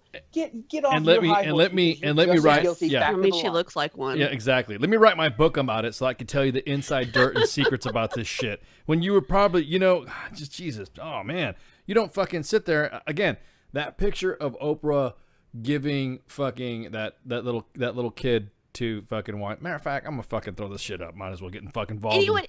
Let's get in the cracks me ready up to fight tonight. is how they're Yard. all Oprah for 2020, and I'm like, yeah, I don't think that's a good idea because there's just a snippet right now that is out there with her and Weinstein. Give me a bunch If of she likes. ran in 2020, Yeah. Give me a bunch of likes if you It's guys want done. to see Oprah. If you guys want to You see need what to catch picture. all those pictures while you can before they find a way to get erased. Yeah. If you who here on Facebook Live, who do you guys want to see? Tell me if in the Mixer chat if you want me to throw up that picture. I'll throw you that picture of Oprah. If you guys want to see it. and while you're doing that, throwing that picture up and with Sarah Silverman and her thing with with Louis C.K. My thing was kind of like, you're still friends with him. I can understand, you're all, until innocent until proven guilty. But if there's like multiple allegations, I can see maybe one allegation, and if the facts don't add up, you're kind of like, okay, well, I don't think my friend would do this. But when there's multiple allegations and facts add up and stuff, I would be like, you know what, dude, I'm cutting ties. We're done. Mm-hmm. Go I'll fuck put it yourself. This way. If I have a Literally. friend that does something like that in a party or something, I'm gonna be like, dude, don't do that shit again. Like, what the fucking fuck? wrong. That's fucking disgusting. Next time I see you do it, I'm gonna hit you because granted, even when I was in college and I was in film school and we were drunk or high most of the time because it's film school in Florida. We were having a great time in Orlando, and I went to some pretty crazy parties. I never saw shit like that. I never saw anything like that in the wildest parties I've ever gone to. I mean, granted, I've seen people literally, girl grab a guy and take him straight into the bedroom and have sex with him, but I never saw anyone do anything like depraved and demoralizing, and no one did anything to like demoralize somebody or like, I'm just gonna go up and grab this woman by her cooch and call it and she because she and fight her for it or what. We didn't see that kind of shit, but you just you saw some crazy stuff. But first thing dude, I'm gonna punch you next time. And he did again. That would be it. You'd have to. The fact that they're still friends and she knew about it.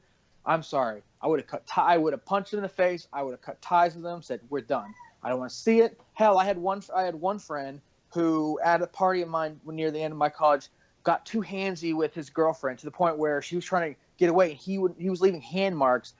Me and him actually had a fight, and I threw him off the balcony of my second floor loft apartment because I was not having that shit. And I haven't talked to him since because that's another thing I don't is that whole physicalness. Nope. I told him, hey, dude, you need to stop. They got into another little thing, and he was trying to pull her out of my apartment. I told him to stop. He didn't. We got into it. And then not only did I throw him off my balcony, I had to get friends pull me away from him because I was going to rip his head off because that's not how you treat women. That's how my father and my mother and my stepdad and my stepmom taught me to be a man. And that's the kind of bullshit that I don't want to happen to my daughter. Yeah. Same shit I'm going to teach my son. And if you stay friends with people like that and you're condoning it, you're almost as guilty. Yeah, exactly. Oh, I totally fucking agree, man. Totally fucking agree. I don't play that shit. And Sarah Silverman, she should have said something. And if she didn't, and Louis C.K. didn't, then she should have said something to other people. Hey, don't hang around with Louis C.K. He does fucking not so great things. Yeah, he does some weird shit. Or whatever. Or just cut ties. But there's too many people that are just accepting people in their depravity, in their just not gentlemanness, and they're just being horrible human beings. I'm sorry. you're condoning it by continuing to be their friend and not saying anything. If you're, I never liked it, but we never talked about it. I'm sorry. Out. Yeah. We need. I mean, it's whatever opinion you think you have. Yeah, out, we kind of knew about it. too. We kind of knew It about is it no too. different if I have a friend or family member that's a drug addict and I just hand them money or whatever, or even the drug itself, so they can get high. No Okay. different. All right, I'm getting like I don't I'm like I'm getting 1,000 PMs. Smokes meth, but I don't stop them from. I'm getting 1,000 PMs here. Okay, I'll show you the fucking pic. There you go. So there's a picture right there. It's going to be coming up in a few seconds. So give it a few times to like. Everyone, may direct your attention to the Facebook live chat, the Mixer chat, YouTube, and all that. It's going to be blasted. So you tell me if that look on her face means that she wasn't expecting a car. She looks terrified. She's like, She does. she looks. She looks like that. I see that picture and it makes me sad because, I don't want to stop my kids from doing whatever my daughter wants, and my son or my daughter wants to become an actor or whatnot. More power to them. I support them. But that look like, I don't know. Maybe now that I have a little girl, my little baby Flash, that maybe a little more sensitive than I was, about stuff before. But I see that, and that's someone's daughter. That it really looks, in pictures. Perception is truth. That's one thing in public affairs that I say to people all the time. Perception is truth. If it's perceived to be one thing, that doesn't matter if it is or isn't. It's perceived, and that is truth. To me, the truth in that is that Oprah's having a great time. Weinstein's having a great time. She looks scared shitless. She's like, regardless if she's scared because she's meeting a big time movie producer or whatnot, she looks scared and not just like, I'm nervous to meet somebody. She looks petrified, like she's already been told this is what is expected of you if you want to. In the arm like that, like you would have your hand out to shake their hand. Hi, nice to meet you, and strike up that conversation. That's how it would be, not just like, this little pinch or whatever the fuck you want to call that in that area of the arm. Like if somebody touched me there, that's like my personal space, and that's a little bit more intimate than a fucking handshake. If that makes sense. No, you're right. Well, just you touching me like that is fucking. There's no. Why are you grabbing me there? You might as well fucking grab her tit. Yeah, exactly. Why are you grabbing this chick? Why are you grabbing her? So when somebody said, this is bullshit and this and this, play your fucking bullshit to someone else. Okay? You've known this fucking crap. Look at her. Here. Just accept what you need. The Weinstein will take care of you. And there's Weinstein. You know what I mean? Like, He's like, I got you. She gave that fucking speech last night. And she gave the fucking speech like that everyone's like, well, see if I can, this is this. Oprah president for Oprah 2020. for president. Like, and everyone's really, talking. And everyone's Oprah talking and shit. Trump run against each other. No way. No. My point being is that everyone's talking shit about Trump being an unqualified billionaire to run for office. Oprah is an unqualified billionaire to run for office. Trump at one time and Trump with Oprah at one time. Sounds like she's got a chance to win then. You know what I'm saying? No, but my point being is that they were talking and being in the same cabinet together. They were talking about being in cahoots. So don't sit there and fucking tell me that, she's the moral high ground. You're looking at right now. Hey, nation, look what you're looking at right now. You're looking at moral high ground right now. Mm-hmm. And another thing is, too, like maybe Trump found some of this shit out. I mean, he might not have said anything because, quote unquote, with him being president or what he can and can't say, or, before running for office, and they were in cahoots about running together. Maybe he found this out and be like, you know what, Oprah, this ain't going to work out because you're doing this. I think that's possible. I don't know. Looks like they've been pretty chummy to me. Looks like it's the same event, and looks like they were pretty like, hey, this is what I'm talking about. No, not. Oh, Oprah and Trump or Oprah and Weinstein? I'm talking about Weinstein. Okay, no, I'm talking about Oprah and Trump. Like maybe she didn't, Trump didn't pick her because he knew about this. Yeah. Like he knew there was shady shit, and he's like, yeah, no, we're good. I've got enough shit on my own. Yep. So, hey, in the Mixer chat, hey, fuck off, dick. There you go. That's what I got something for you. Don't be talking about that shit. Are you being descriptive or are you being advising to what type of sexual orientation this stream is at? Because your ass will gonna get fucking handled. Bring it, you little fuck. But anyways. Yeah.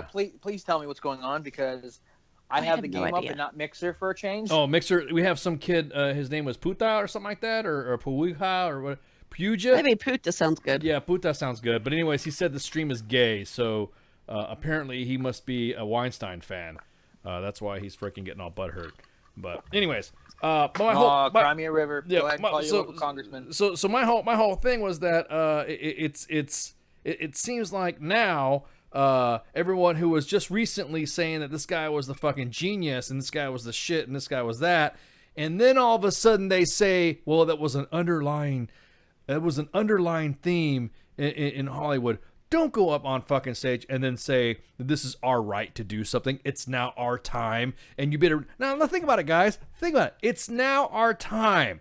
Look at the guys that were sitting in the fucking theater in the audience there, going, "Yeah, it's now our time." Oprah's not looking at you guys. Nope. She ain't looking at guys.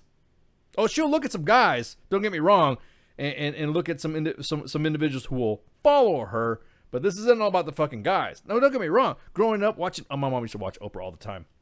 When she used to have her show, the Oprah Winfrey Show. And at one point, there was even people that would say that Oprah was dangerous to men because she was, she'd come after me because I'm nothing. I'm insignificant. I'm just a humble radio. Now I guess I'm being considered a journalist or something like that. Someone said I'm considered a whatever. I'm just a normal veteran host that likes to provide information and entertainment to the veteran community.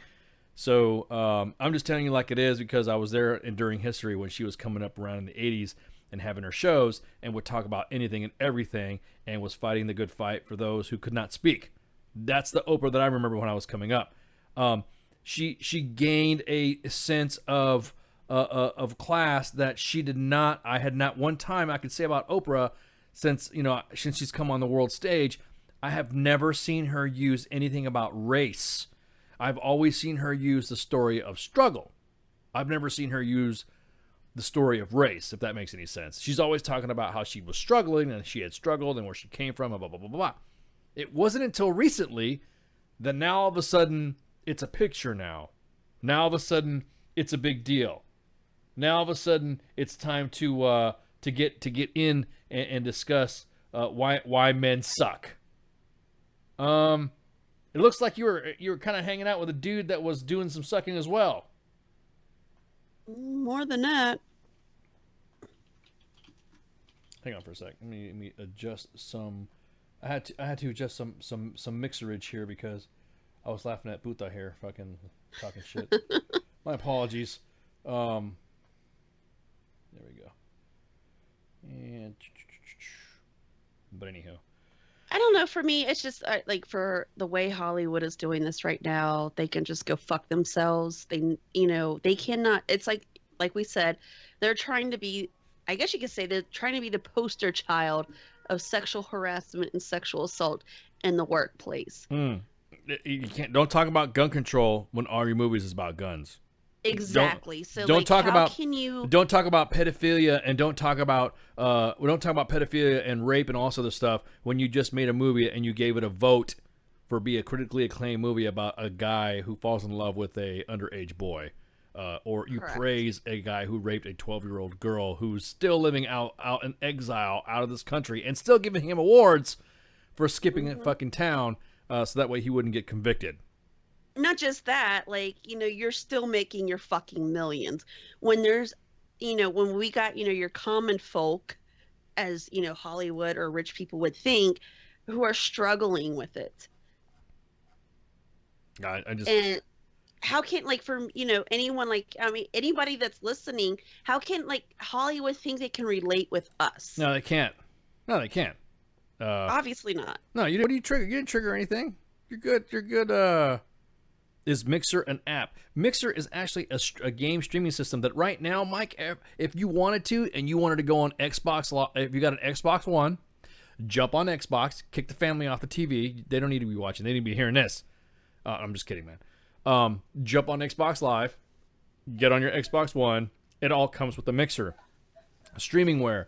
The streamingware, once you click on there, log in there with your stuff, look for WTF Nation Radio on Mixer, and blam, you'll see us streaming.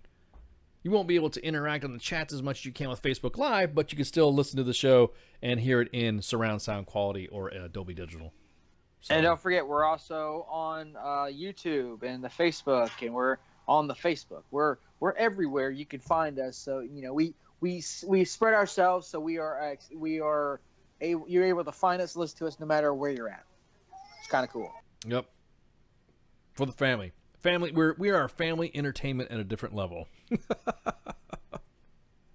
we want to make sure that you are truly entertained.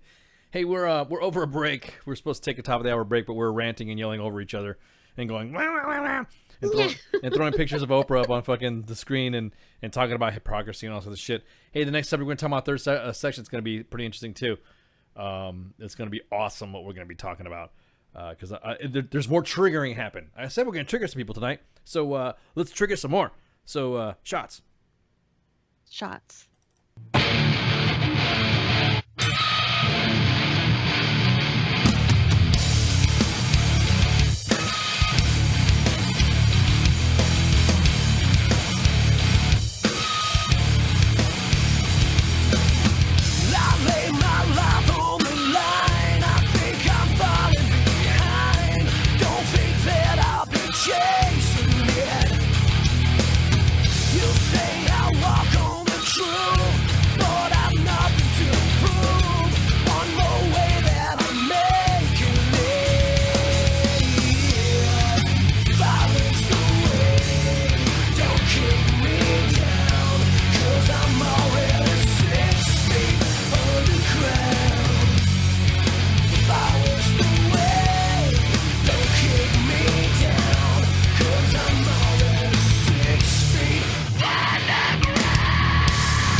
Well, it definitely is all about the visuals, although pretty sure it's illegal.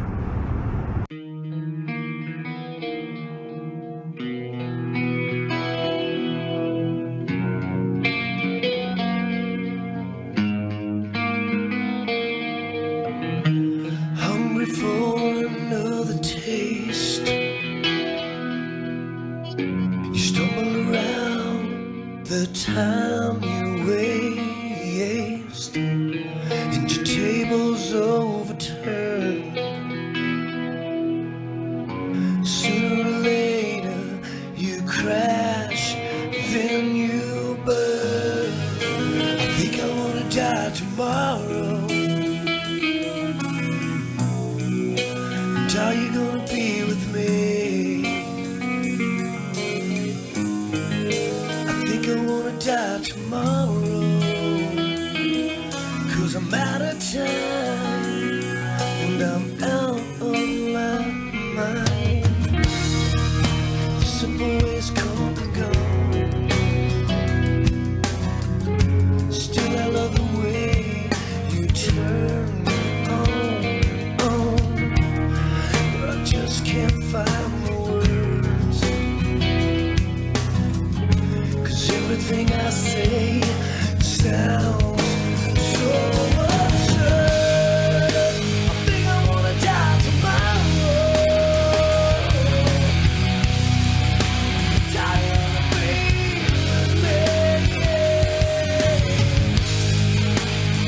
So will you come and breathe with me? Think I wanna live tomorrow. But I don't breathe with me. Think I wanna live tomorrow. There's a matter of time. And I'm out of my mind. I don't care what you do. I don't care what you need. I don't care about my heart. Just to stare and watch it bleed. I don't wish upon a star. 'Cause I don't care who you are. There's a matter of time. And I'm out of my mind. You can't save me if I can't save me. And you won't follow if I keep falling in. And you won't listen to what I'm saying. 'Cause I'm so broke.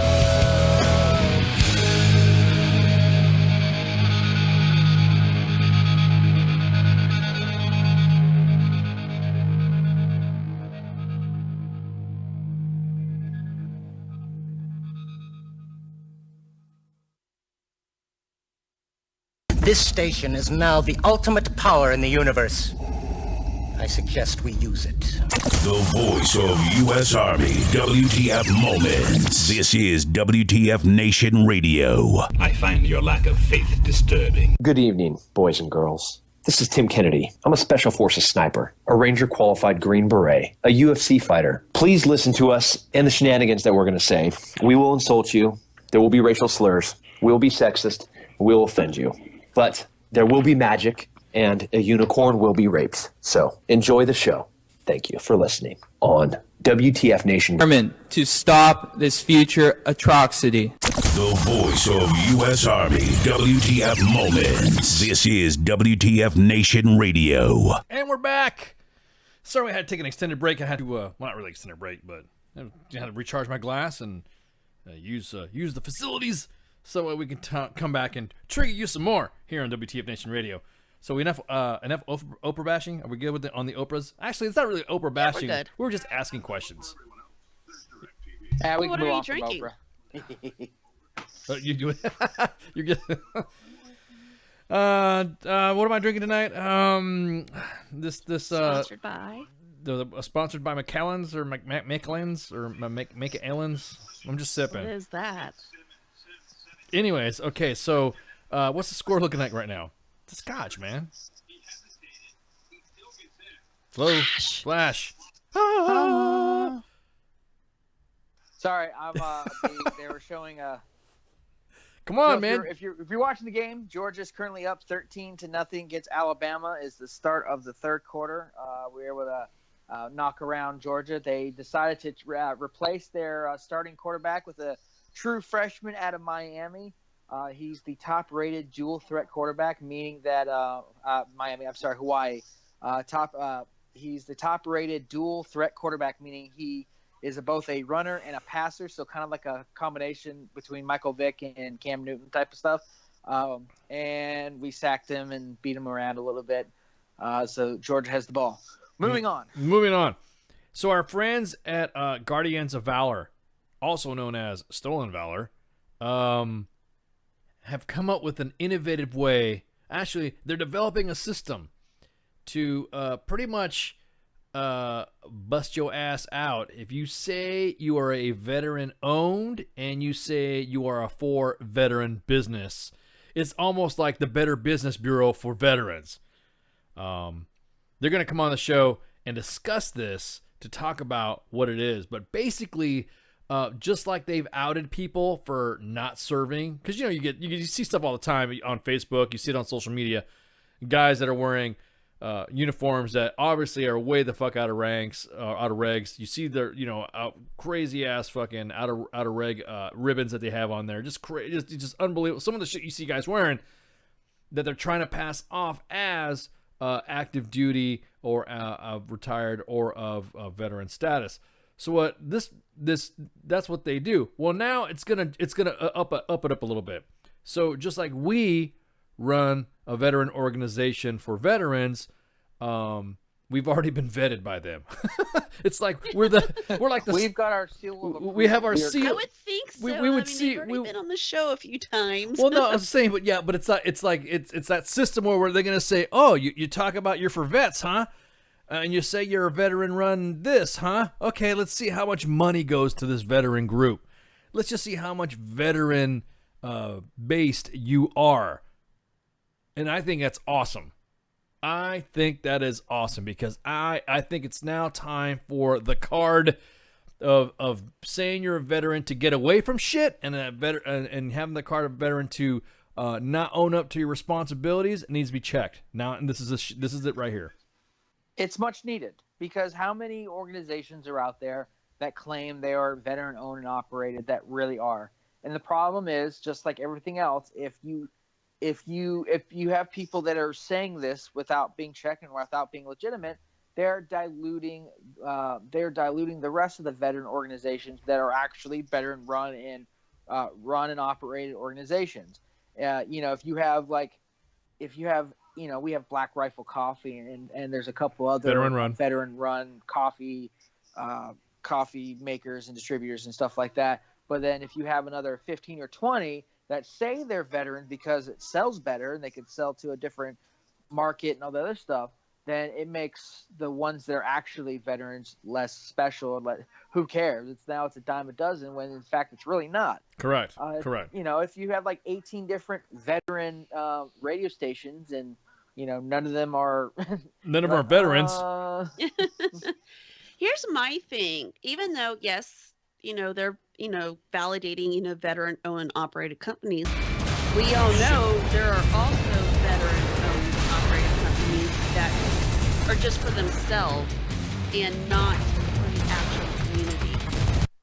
I'm kind of curious, are they going to go after them too? I mean, and necessarily it's not say that like again. Stolen Valor. Say that again. Somebody sent me a video of fucking combat, and I didn't expect it to have an autoplay, and it opened up. It opened up and started giving the audience a heavy metal movie action pack. Was that what that was? I thought you were just like heavily breathing into the microphone. No. This I keep getting this fucking thing, and I want it Charity to ripoff. Exactly. A Polk County man is in jail after investigators say, get this, created a fake charity and spent the money on himself.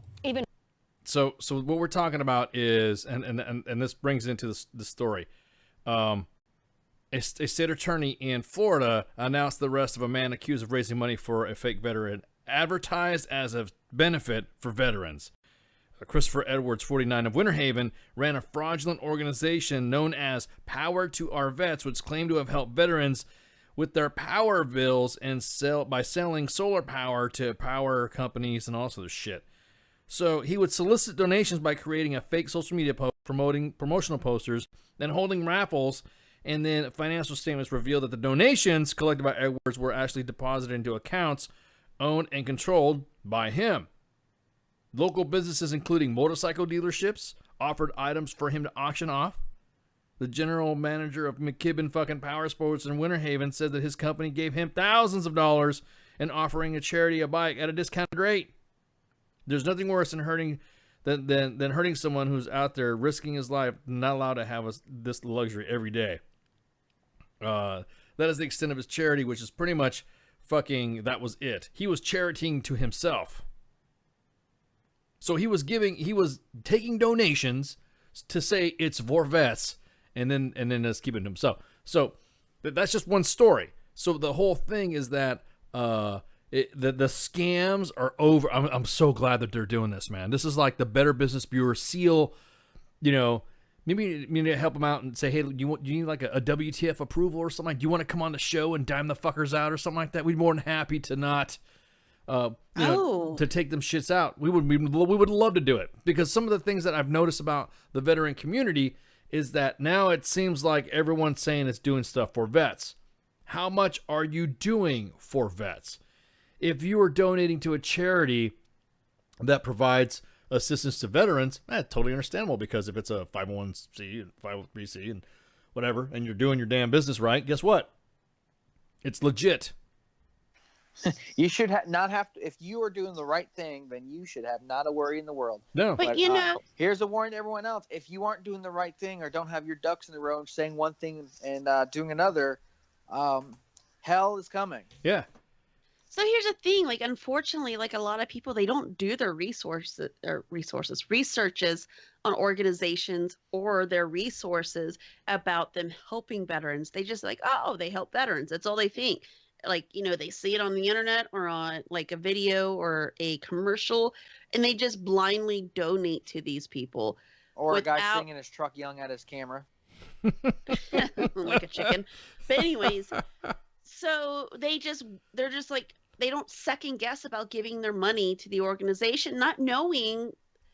I mean, partially, I wouldn't say, you know, it's their fault for not doing their, you know, research, because, you know, civilians, they don't know, you know, the lingo and all that kind of stuff. So they just give money. Oh, it's for veterans. I support the troops. Here's money. And guys like this, you know, they take advantage of it. Oh, these people are just willing to give money, so I'm going to set this up saying it's for veterans, but it's really not. I'm not going to say that they're not. This is not immediately going to throw some people under the bus of saying that they do and say they don't. All I'm saying is that this is long needed due to the fact that there've been plenty of people that have said they support vets, and if you look at their books or you ask them the question, they get real fucking sensitive when you ask them, hey, how much do you give to veterans? Yes. And if you look at some of these organizations, if you break them down and you see just how much they do. Now, look, when I'm talking about giving to veterans, I'm not talking about like, here's some cash. I'm talking about the benefit and the resource that they provide, that they say that you're giving money to. So if I donate some money and you're telling me you're doing yada, yada, yada, and you're doing ABC, then ABC better be happening. So, like, for one group, for example, come to find out, I want to say, what was it, 2 years ago? It was only 30 cents to the dollar that was actually going towards veterans. That was probably fucking, I don't know who it was. But my point, exactly that. That's exactly it. That's why when everyone says, like, save the Tatas and the breast cancer, the Susan G. Komen, shit like that, they had a scandal back in the day where all of it was run only for specific award. They had to change what they were by saying they were an awareness foundation, not a donating to cancer foundation. So they were collecting all this fucking money to say that they were there to do cancer research, but not one, like a few $1,000s would go to a cancer hospital. So the way I see it, if you are running a foundation or you're running an organization to say that you're providing for veterans assistance, I want to see you assist some people. I want to see that assistance. Because of all these veteran groups right now, I guarantee we're to get together that actually have the large amount of pool to say that. Now, don't get me wrong. If they are a for-profit organization and they say portions of these proceeds will be donated to ABC, then that's cool. Or donated in the research of ABC, cool. Because you're doing it. That's something that you could see it going to, because they're just some things that are intangible that you don't really see when it comes to researching for therapy, researching for rehabilitative measures, researching for clinical visits. You know, there's a lot of little stuff in, you know, rides. There's just stuff you just don't see that money's going into. So when these guys build this system, I can't wait. It'll be awesome. As a matter of fact, I'll be looking forward to looking at that report when it comes out. Take note that there's not just... Hold on, break. Alabama just scored a touchdown. Their freshman, who son of a bitch, you suck at fucking who hasn't sports played a meaningful snap all year, not only saved a third down by breaking 4 tackles, running around and getting a first down through a nice 20-yard pass, and then threw another pass into the end zone for his first college touchdown, and the first points that Alabama scored is 13-7. Georgia now has the ball. Go ahead. Sorry to steal your steam from you. No, you ain't stealing shit, brother. I got plenty of steam. But I am looking forward to seeing that report too. I'd love to see the people like, the people that, I've seen before. Oh, yeah, that dude. say they're veteran, they're Oh, veterans my or God. whatever, Yeah, I love it. And they're not. Yeah, I'm I looking love forward it. to seeing who's on the ship. Oh, and they're the ones that are epically putting themselves on fucking social media saying, we're just for vets and vets this and vets that. They go into the vet screaming fucking mode, and then all of a sudden they do the you're not doing it. Because that's one thing. If you haven't seen what we're talking about, we have our new intro video it's pinned for Twitter. It's on our Facebook page. I might have to shorten it to put it on Instagram, but we have a public service announcement. Just go look. It's public service Yeah, it's announcement. public service kind of announcement. Entertainment you want. Yeah, exactly. Yeah, braka. But my point being is that if you're going to say as a veteran, like we're on here, we'll use, matter of fact, we'll even dissect us. Proceeds given to U.S. Army WTF Moments and WTF Nation Radio, all donated to running this facility. We don't do anything but run this facility and assist those in needs. And that's it. We are being donated to provide that service to you, the WTF Nation, and doing that. I don't get paid for this shit. Nobody gets paid for this. Everything, some of this equipment that we've had. I just got a raise, and I still don't get paid for Exactly. It was a minus. Like a negative 65,000. Negative, yeah, negative 65. So I'm making negative millions right now. Negative. But my point being is that everything that is done here, any donation that is used to do this, and it says donate, is to use to run the backbone and the infrastructure of the station. The computers, the equipment, the mixers, and all this other shit, we do it ourselves. I bought my own stuff to run this. I bought a program to do this. I downloaded certain things and all this other stuff. So that was all paid for by your donations to make this product go good. So if there's something that needs to be broadcasted better, another platform that we need to use to subscribe to, that's what it's used for. Trust me, we're not using radio station money to go out into the fucking Bahamas and go on trips and do fucking lavish fucking parties with boats and hoes. Although it would be fun, that's not what we're supposed to do. U.S. Army WTF That's Moments, not what we do here. No, exactly. U.S. Army WTF Moments takes their donations, because they do have a donation site, a link. They take their donations, and when something happens in the main page where something is submitted in the inbox where somebody is stuck, somebody needs assistance, somebody just needs that little extra punch just to get through like a PCS, or they're moving and their car breaks down or whatever, then that's where the main page kicks in and ensures that those types of monies are given to those. It goes directly, like I said, nothing is touched to nobody. I don't even know who handles the fucking money. All I know is that I click donate. And I know, because I've seen it firsthand, where it goes to and see who it goes to. The same thing with WTF Nation Radio. I know for a fact, and I know Stolen Valor, they run our shit. They know that if we say it is a veteran-based organization, they know for sure that there are veterans in this station doing this stuff, that there are staff members that are on here. If it's helping veterans, they know what we're doing by not charging anyone some of the stuff that because a lot of people we do come on here, some of them are for profit and some of them aren't. We asked to come on the show. Do you think there's some sort of like kickback? Do you think Black Rifle Coffee kicks us some freaking mad Black Rifle Coffee money and stuff to come on their show? No, we want them to come on there to show that, hey, look, veterans could do it. Functional veteran, right? So I mean, if anything, the only thing we ask for when we have someone come on, hey, can we, send us a few books to give away, or, coffee or whatever. That is it. And it's helping the veteran out. That's what I'm saying. This is all to help because when we have a trivia show, like when we have which ex-wife did Ice belong to, say this, then that's when we have a little book giveaway or we have whatever. But my point being is that everything's going to the veteran. So Stolen Valor in introducing this thing, and there's going to be some intricacies to it. I can't wait. I mean, I know some detail to it, but I don't know all of it. But our partner, the Veterans Report, they're going to talk to him too. I mean, they've been talking to him too. It's just, dude, this is a long time coming. I can't wait for it because I'm tired of everybody using the vet tag I'll say it right now. They throw the vet tag out there to either fucking or to assist in financing or bettering their fucking company, but not give a shit to a vet. If you say, don't get me wrong, we support for-profit veteran-run businesses, but if you play that shit out to get more money, you're using that for false advertising, then guess what? This group is going to come check you out. If you say you're veteran-based and we're here for the veteran and all this other stuff. or we provide resources to the veteran. Again, wait, this is going to be awesome. Bring them shits. Can't wait. Oh, he will be on shortly. Who? What? Huh? Stolen Valor.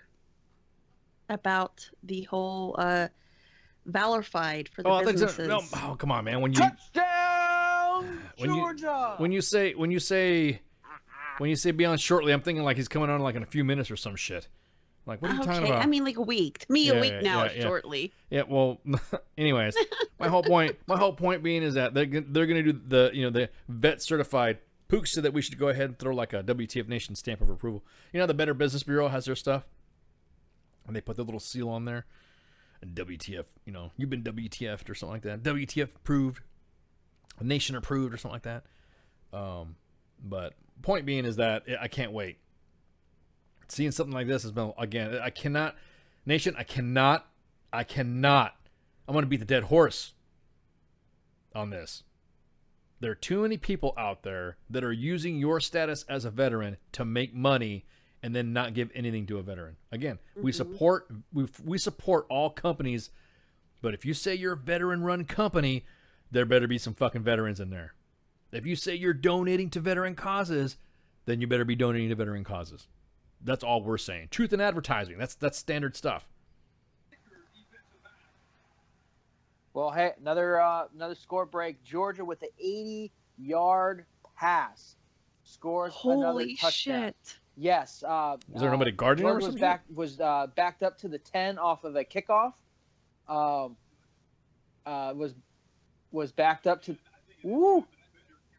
was backed up to the 10 with a couple plays. They were able to move up, but they were second and 18.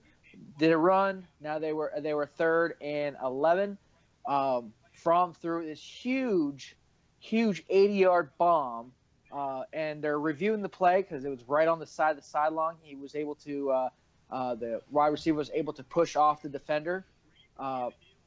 It might come back, so we might have to start over. But it looks like it's a touchdown. We will see. I'll let you know when that comes through. If it does, Bulldogs are back up by 2 touchdowns. Oh my God, that's crazy. I mean, I personally, again, I'm not a either of them fan, so I could care less. I'm glad I'm not stuck to one side of the team. Review of the play stands. It is a touchdown. Georgia's up 20-7. It's 6 minutes and 52 seconds left of the third quarter. Georgia answers back with an 80-yard touchdown reception, a career long for McCole Hardman, who brought that in. Longest play again that Alabama has allowed all season. Go Dogs! Oh my God. You're being biased. You know that we're like endorsing fucking. I am being biased, but I did break down the whole play that the whole series that Alabama did. I have given, I do want the Bulldogs to smash the hell out of this roll bullshit, but I did talk about the dual threat quarterback for no meaningful snaps all year. Second series throws for a touchdown in a national championship game, which is pretty badass for a kid out of Hawaii. So, I am trying to be this. I'm not a color commentator for ESPN. I can do whatever I want. Fuck you, Ice. I could say go. It was dude. This is one of those ones that's going to be an ESPN in a while because like everyone was covered. It was a straight down the field pass down the right side, and he just pushed that guy off his back and was able to run all the way down. There was a dead ball flag because Kirby Smart jumped out on the field during the run. The play stood, but they enforced the penalty for the extra point. So no, it was scary for a second there because I was freaking out that Bulldogs that was going to come back, but we're good to go. Georgia's up to 27, 3:52 left in the third quarter of the national championship. Georgia versus Alabama. Oh my God! Yeah, you need to. Luckily, this only happens one time a year. What?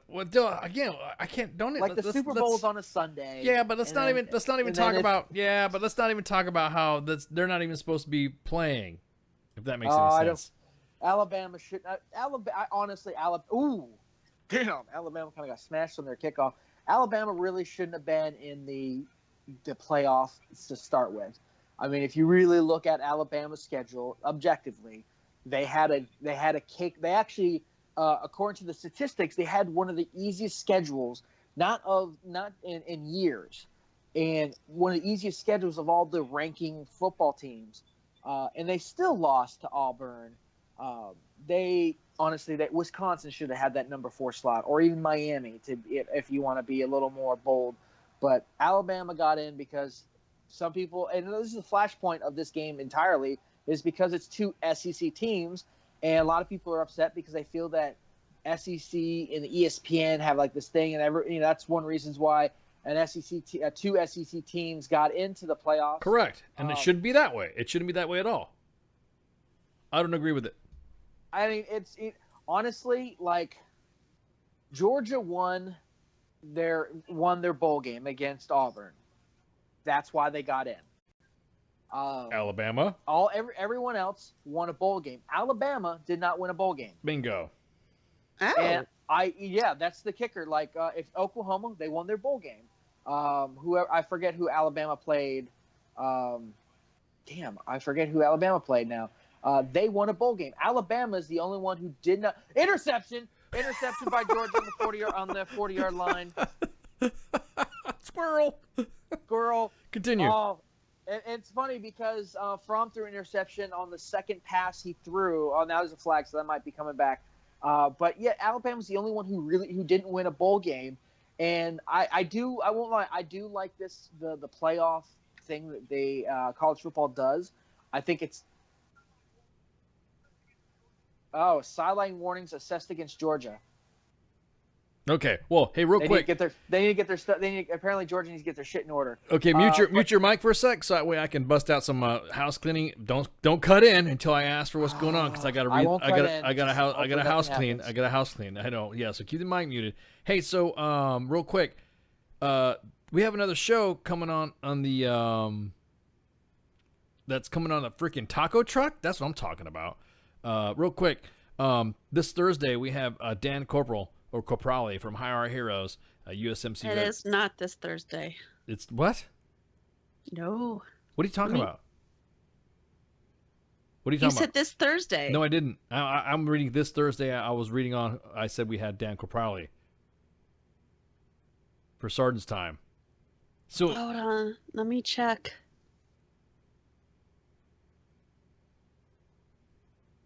No, that was supposed to have been changed. That's been updated. Sorry. Wah, wah, wah. Wah, wah, wah. Push-ups. I apologize. Push-ups for all. It was my off day. For a reason. Push-ups for fucking. So go ahead, Mom. Tell me what is house cleaning for tonight? Since I don't have an appropriate script of who we have on. I'm gonna need you to mute your mic and let Mom talk, please. Okay, thank you. I will. Okay, for house cleaning this week, we have on Friday we have Crispin Burke. He has been very active on our Twitter and interacting with us. He is an active duty major that has been in the Army since 2002. He is an Army aviator qualified in the UH-60 Black Hawk and the LUH-72 Lakota helicopters. I don't know what they are because I'm a civilian. So his assignments include the 82nd Airborne Division during Hurricane Katrina, Joint Task Force Bravo in Honduras, the 10th Mountain Da Vinci. Mountain Da Vinci. Yes. 10th Mountain. It's 10th Mountain Da Vinci. During the Iraq War and the Joint Multinational Readiness Center in Germany. Major Burke administers the blog Wings Over Iraq. He has been featured in the New York Times, Small Wars Journal, Foreign Policy, World Politics Review, and the Wall Street Journal. He hates PowerPoint. Wait a minute. So Yes, how can he? does, How can he? 'cause Wait, his whoa. recent appearance. Whoa. How can Crispy come on the show? Because you know what? Like you were saying, his Crispin. It sounds like introducing new Crispins. A total Like potato a chip. potato. Like a potato chip. You know what I mean? Introducing Lay's Crispins. But anyways, my freaking wait. This guy could come on to WTF Nation Radio, and the 82nd isn't gonna have the ass about it.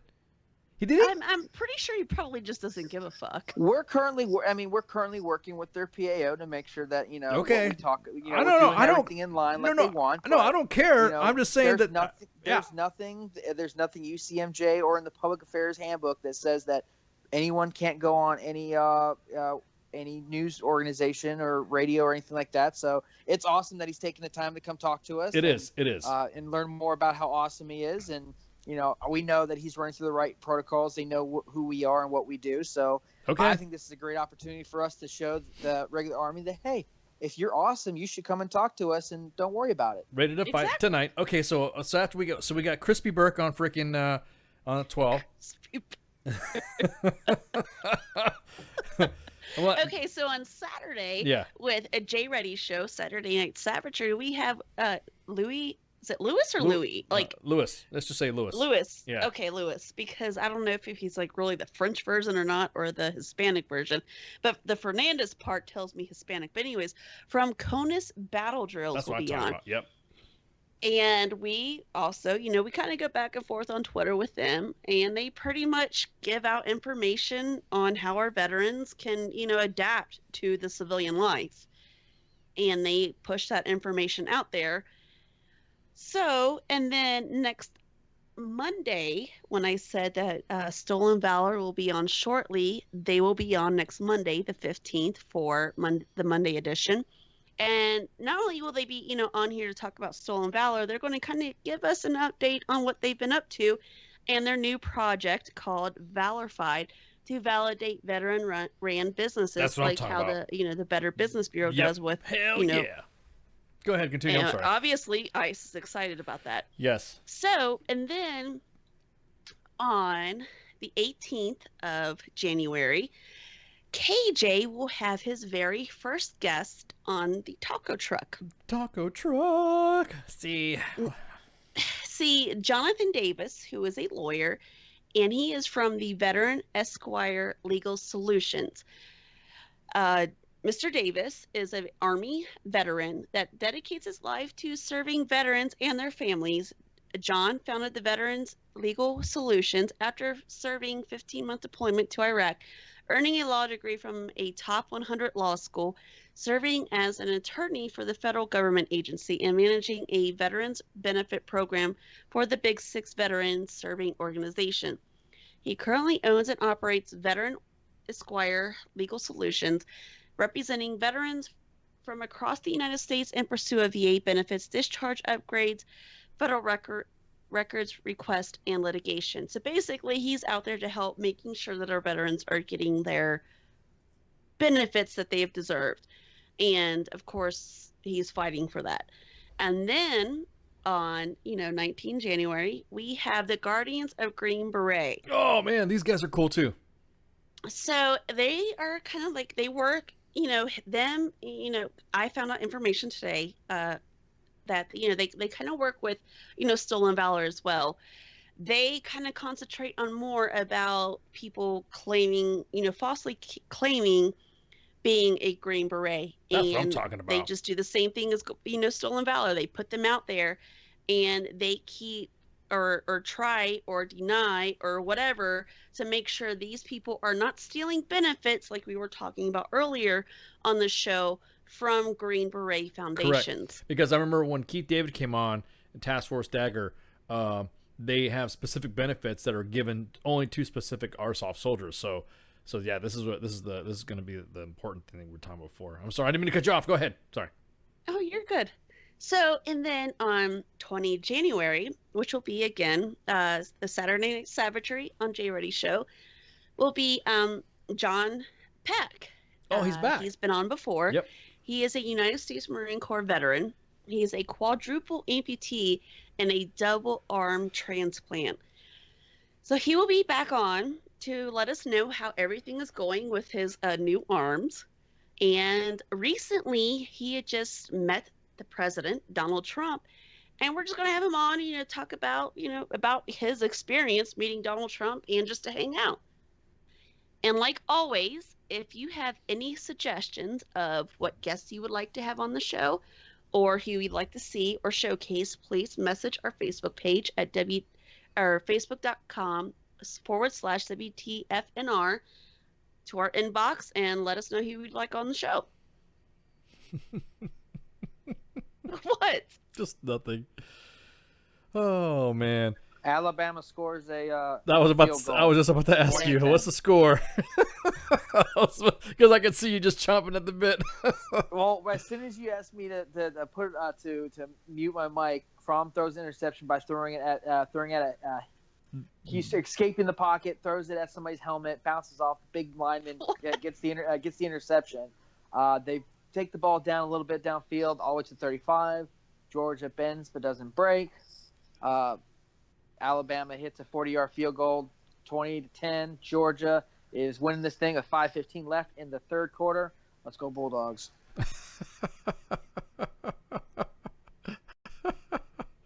Anyways, well, thanks, Mom, for throwing that shit out. Wait a minute. So that means I'm not going to have any guests this week either. No. Cool. No. All right, cool. Like, I'm going to be consider guestless. it like a Donza? Yeah. Nobody wants to talk to you. Nobody wants to talk to me, man. That's what it is. Good job. Good job. So, hey, don't forget we got we got cool partners. We have the Veteran Support with Jim Cannon. If you guys not listen to Jim Cannon, he comes on here every couple weeks or so and throws his show out. Now again, his show is real radio. I mean, I should say real radio, but terrestrial radio, meaning that if you go on there and you call his show and you start dropping F-bombs, then it's on you. You a lot on you. Yeah, like a lot on you. Like several thousand. Several $1,000s. You think we have a verbal morality code and mixer? Jim Cannon's got the he's got the FCC in his ass, and he's just like, oh no, they'll come after you, man. You know, you're good. You can cuss all you want, but you know you're gonna get busted. But the Veteran Support, and then of course War Horses for veterans out of Stillwell, Kansas. Now, oh yeah, those guys right there. See, both veterans. They provide services for veterans. You know what I mean? So right there, they're valorified. I think they're legit. Yeah. Oh no. I'm just saying. Totally. I'd give them money. Yeah. Give them money. So his show, if you don't know, his show, Jim Cannon broadcasts his show 5 o'clock on Saturday on KHB 94.1 FM or 620 AM in Pittsburgh.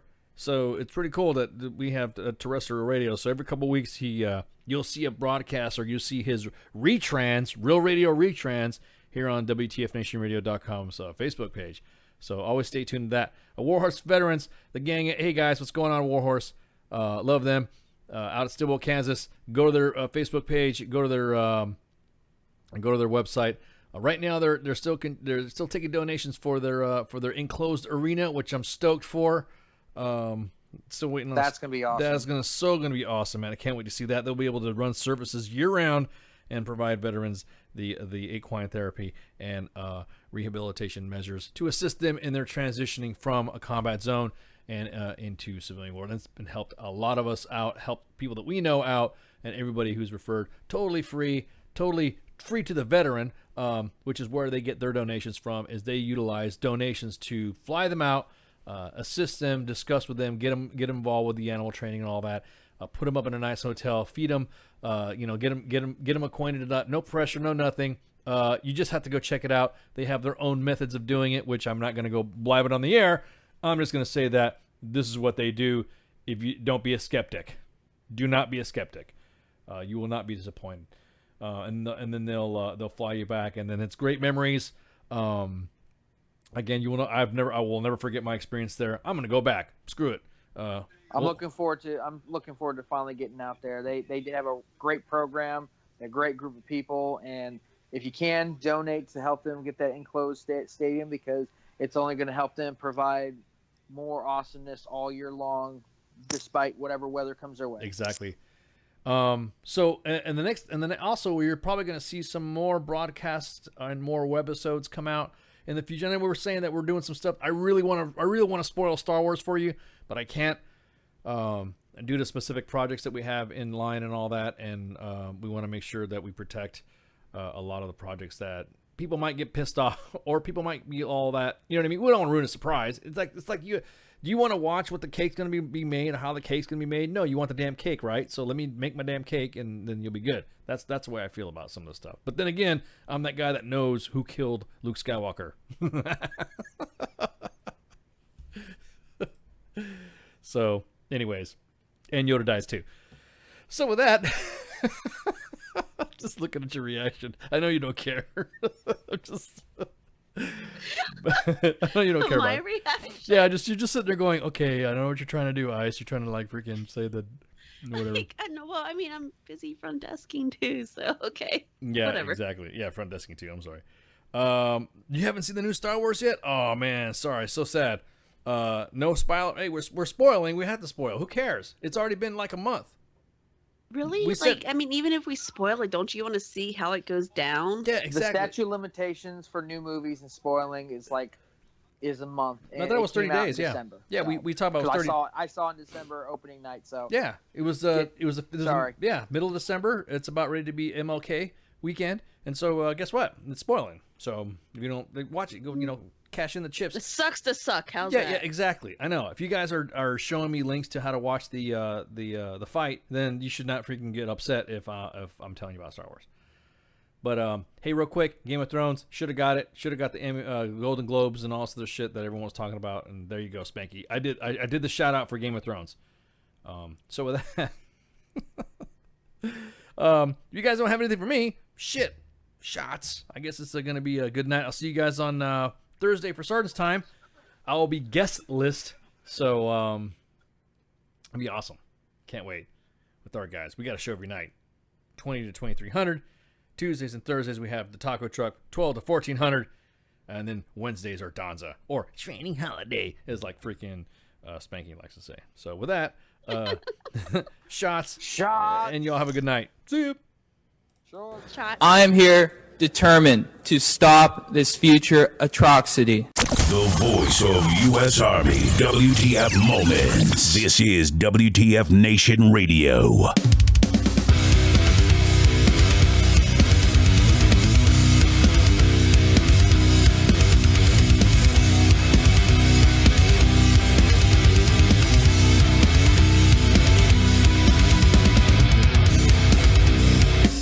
We used to be so strong, and now your words are covered in lies. Is there a reason for us to make this thing still stay alive?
Is that actually a picture of the Antichrist crying? I like it. It's tasty. The voice of U.S. Army, WTF Moments. This is WTF Nation Radio.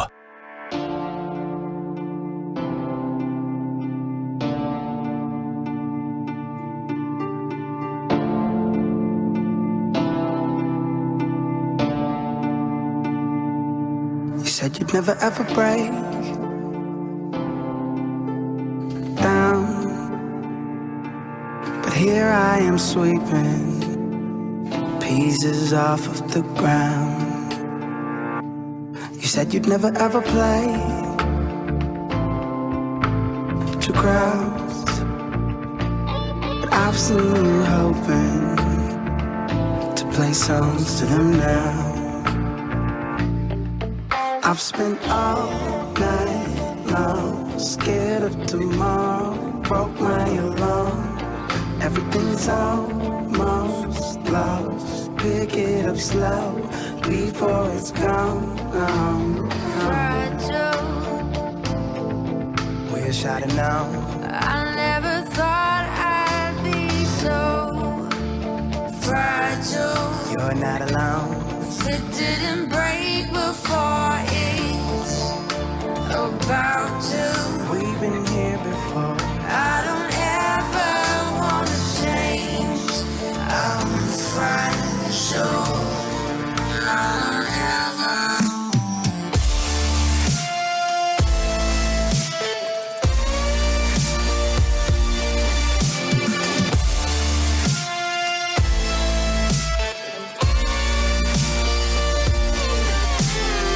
Some of the people appointed to give an opinion never do get it. I want you to come on and gobble a Jimmy and die. Need to be given the remedy and why?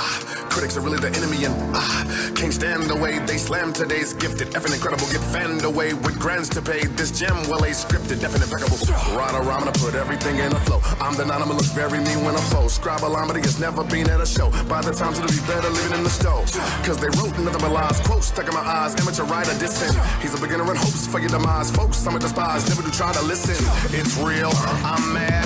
Clueless when you scribble on your pad. How you gonna criticize with a chisel on your nass, sizzle in your ass? You don't really get why I'm so pissed. Understand this. Understand this. I'm an artist and I'm sensitive about my Yes, I'm.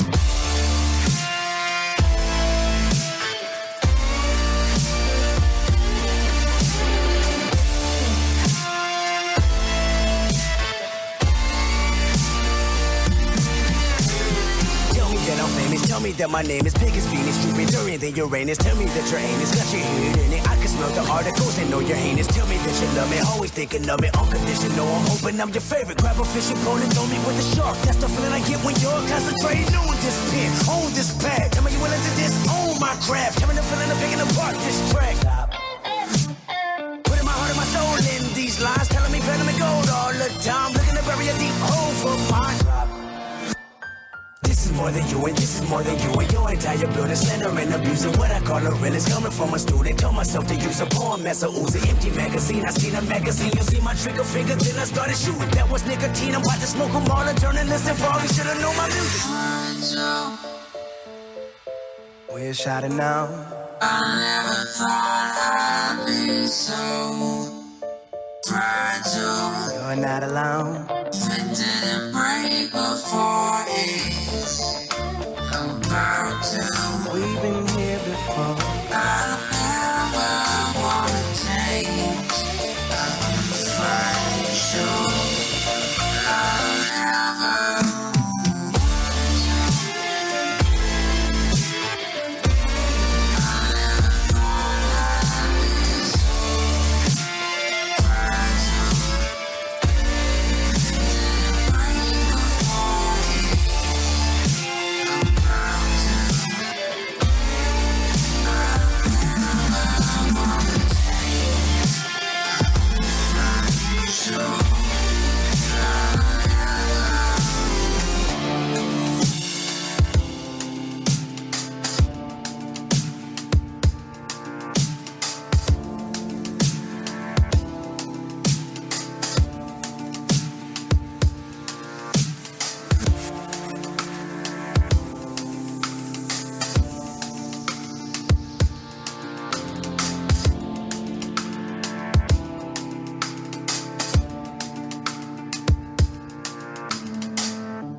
You can't. Do what you want. Make us some money with the money that you want.